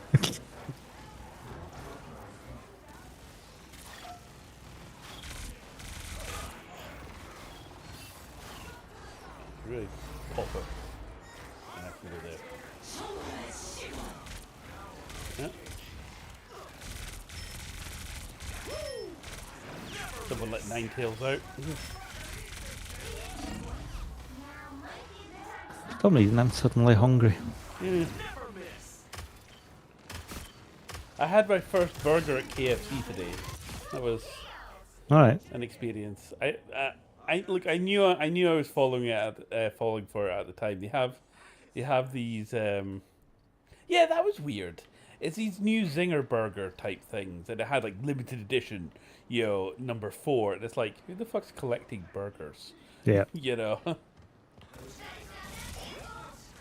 I mean, it was all right. They basically just chucked a chicken fillet on this weird burger that was orange, like all the way. It wasn't bread. It was like orange. Is that like a brioche burger bun or something? Yeah, something like that.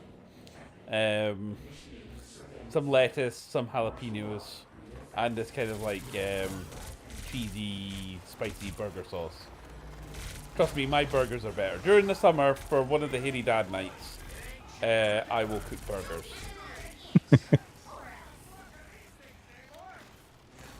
And Tavares can stand there like a lemon because he doesn't eat meat and he can have his, you know, plant-based foolery. That is distressing, being that close to dead. But Riley sadly, I just know of the pickle meal. Absolutely horrific. Is he wanting to cuddle? What's he doing? Alright.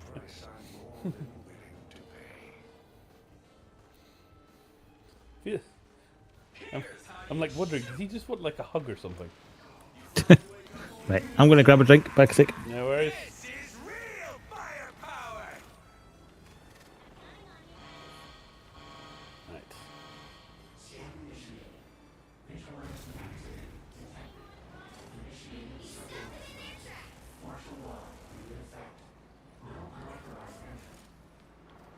Okay, we actually are pushing this back now.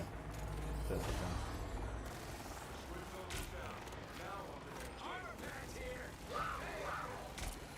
Leave them to Khonshu.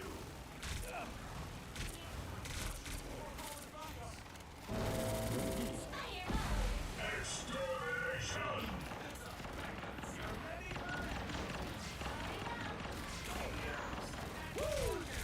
Never miss. Oh, fucking Deadpool. Again.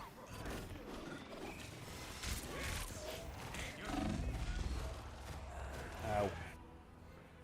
You got me there.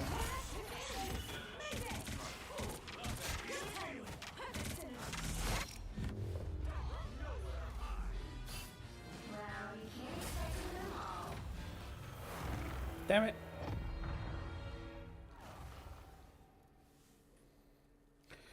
Right, we are almost at the end of the stream. Yes, I'll need to take my antihistamine soon. Right, I promised you, Riley, that I'd try Loki, so we'll give Loki a try.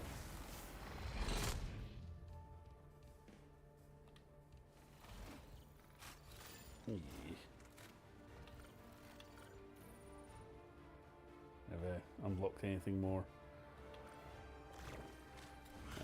Right. So yeah, you're asking about little shark dude. At Riley Sadlick. OMG, yeah, Alexa. So yeah, the annoying thing about the shark dude is that he can like gobble you up and basically just like yeet you off the map. So, okay, I was going to go back to. Okay, we're in quick match.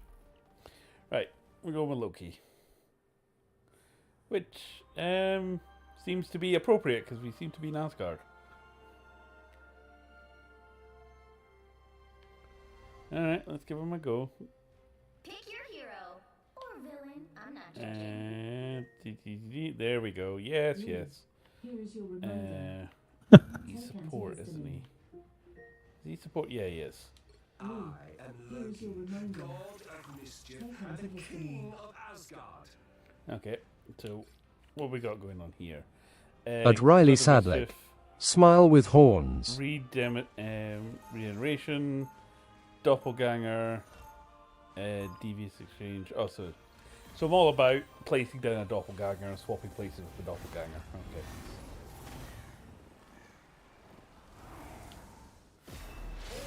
Oh, bit of a team up. Pull out dagger, stab an enemy. Deception, become invisible. Okay. Okay, that makes me invisible. Pew pew pew. That's my doppelganger. That's swap my doppelganger. Is a powerful bond and also a terrible weakness. Okay. All right. So again, like I said, I like this game that you can very quickly. Ooh, I've got multiple doppelgangers. That's cool. The mission area. Got it? All right. When doom has been brought to heel, I will choose Asgard's future. Right. So presumably, if I was trying to play smartly.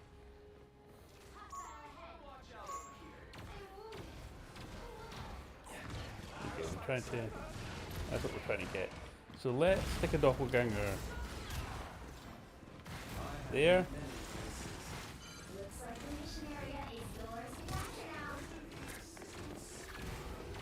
Capture the mission area. Ow. I think there's a Loki on the other team as well, but I think, yeah,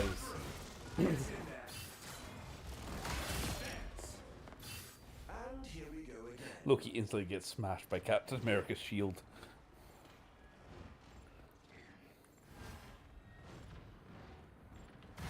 more the merrier.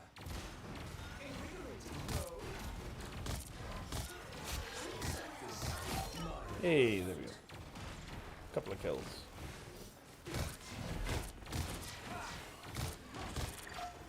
I have many faces.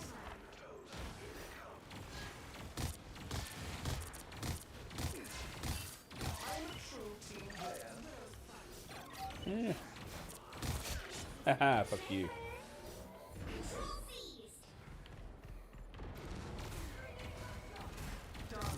You're welcome. I have many faces.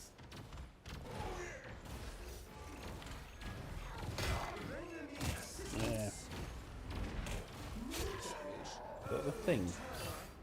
You are restored. That's the stuff.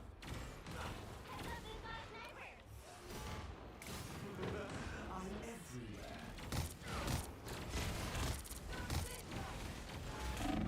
Fuck you, Captain America.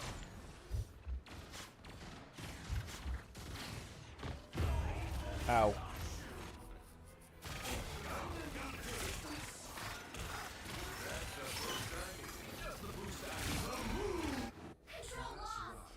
Let your enemies underestimate you. Their team's We captured were doing well there. past the halfway point.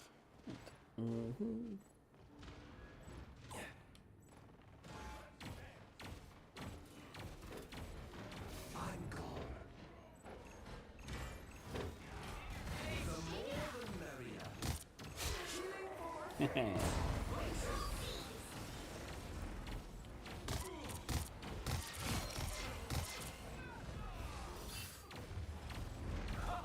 You know, look, he's not doing too bad. He's a bit like Moon Knight, and then he's got a bit of an AoE effect to him.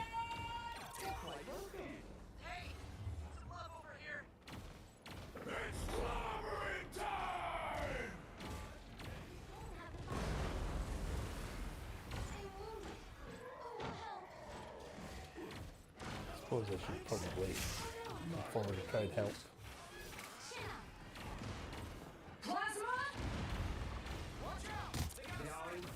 A question for you. Right?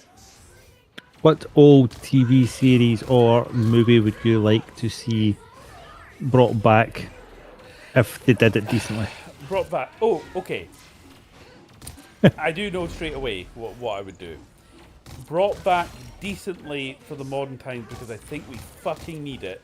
Babylon 5. Yep. Well, actually, that I'm going to Google that. I'm sure I read something about that. Because I was just actually saying just the other day there was there's a speech towards the end of Babylon 5. It's from Jakar, and it's about nations and coming together and stuff like that. And a lot of people think Babylon 5. They think a cheesy kind of 90s sci-fi show with cosplayers wearing toilet seats on their heads to simulate the warlords. But it's one of the most powerful fucking speeches, and I was brought up in the 90s where we hoped that the future would be better, and we were coming together as alliances and building towards better futures and shit like that, and it's like Babylon 5 sort of like, encapsulated that for me, and then we got Trump. So, well, no, to be fair, then we got Bush, and then... Oh, yeah. Well, they've got Babylon 5, The Road But Home, Riley, sadly, which is the animated series. Loki did getting well done with there. original He did actor actually. voices. Yeah, I saw. I think me and the missus watched that because, she refuses to watch Star Trek because that's for nerds. I know, right? I did low key manage to stealth get her to watch the Orville, which she actually kind of enjoyed.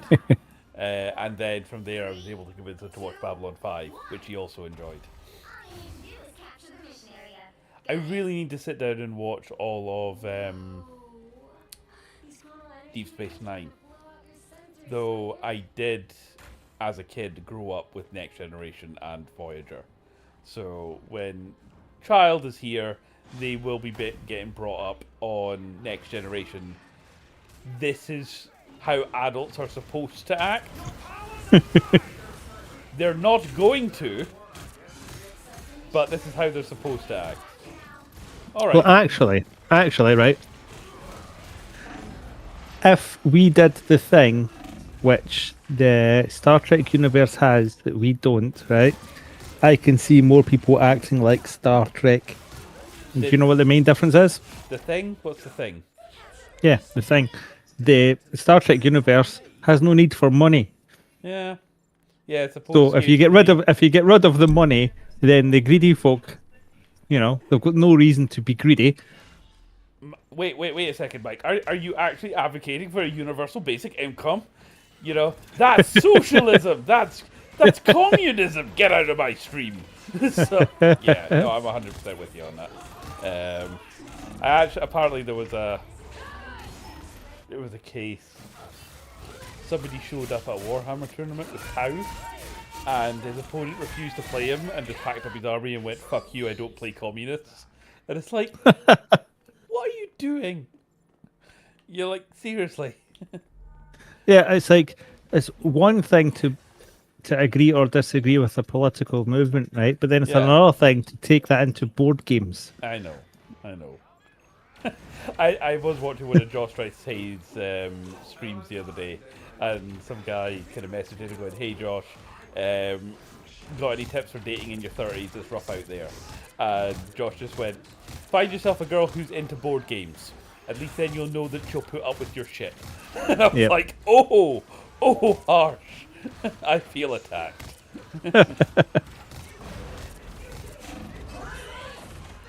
It's like you get a lot of the meme videos, and it goes, "How do you know your boyfriend isn't cheating on you right now?" And 90% of them, the reply is the woman showing on video the man playing with his Warhammer things. I'm not gonna lie. Before not my current missus. That makes it sound so bad. No, she's my current missus just now. No. Not my Corey, my partner. Before that, the last sort of Tinder hookup I had with this girl, it was weird, right? I'll need to tell the full story another time, but to kind of cut to the end. This requires its own stream. It requires its own street. Yeah, put it this way, right? She came over to my house, right? Came over to my flat. It was about 11 o'clock at night.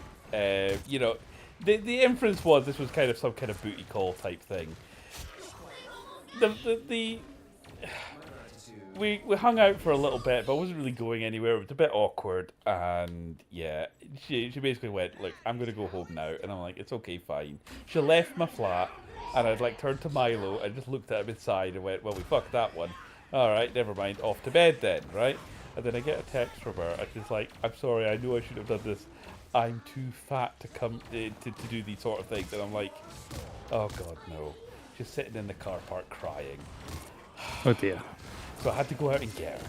And I had to bring her in and go, "Look, right, it's 3 o'clock in the morning. You're not driving back tonight. There's the guest room. You can go and you can stay. You can get yourself. It's going to be fine, right?" She proceeded to stay in my flat for 3 days. I went to work, came back, went to Edinburgh for various improv gigs, came back, and she was still there. She had then moved to my bedroom, and at this point, 3 days in, I'm like, "Right, you've had plenty of opportunities to leave. You're in my room and in my bedroom now. I'm just going to get naked, and you can deal with that." So, we hooked up. Sorry, Riley, we hooked up.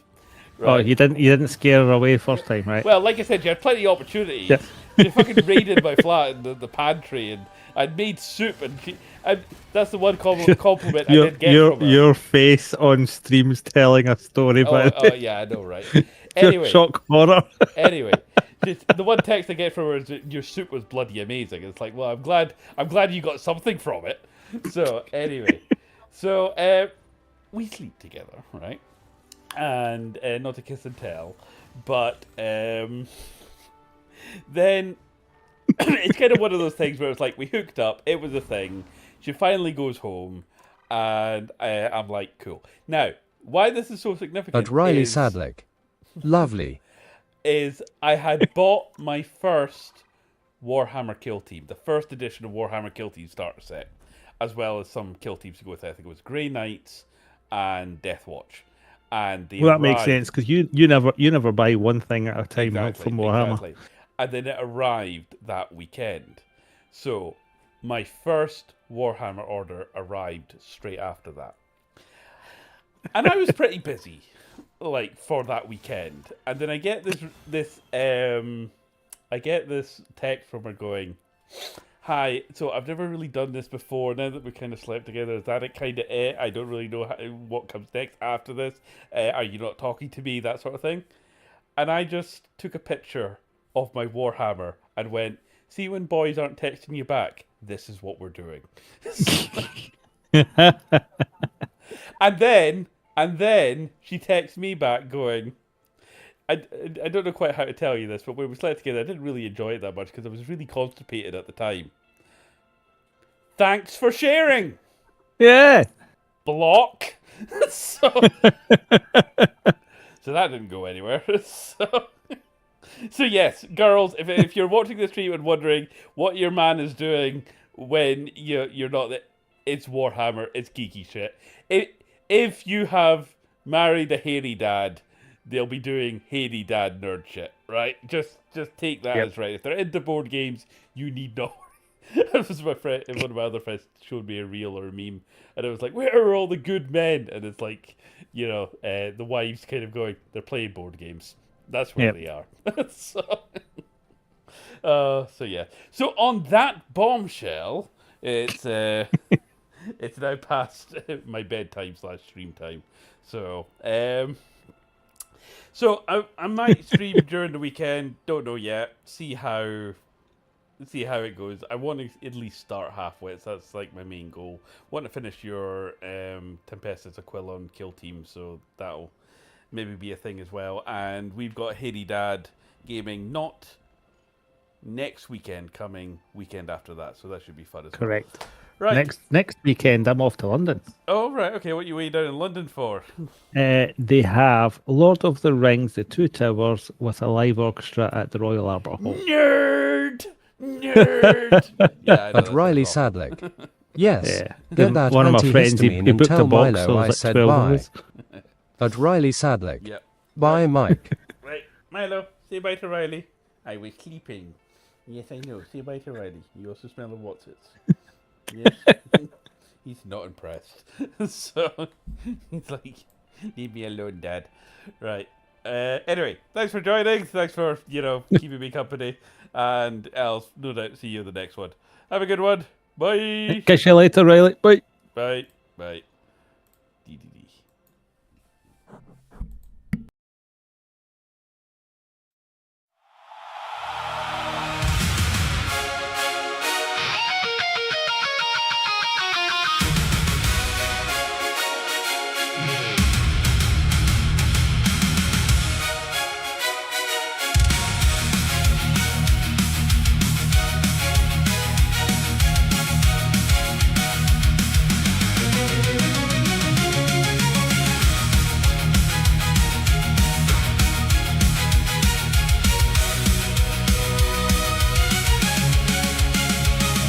Step right up, it's a brand new fight. Heroes and villains in neon light. Jump to the arena, pick your side. Chaos is calling, nowhere to hide.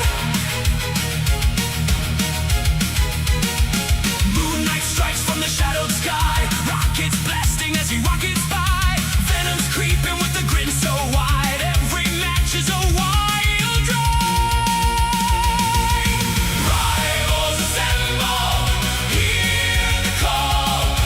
Big time action. We want it all. Tune in now. Don't miss the play. Live on YindyPlayZ today.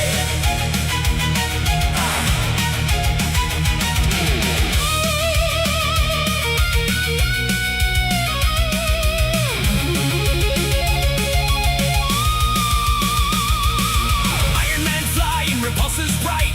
Deadpool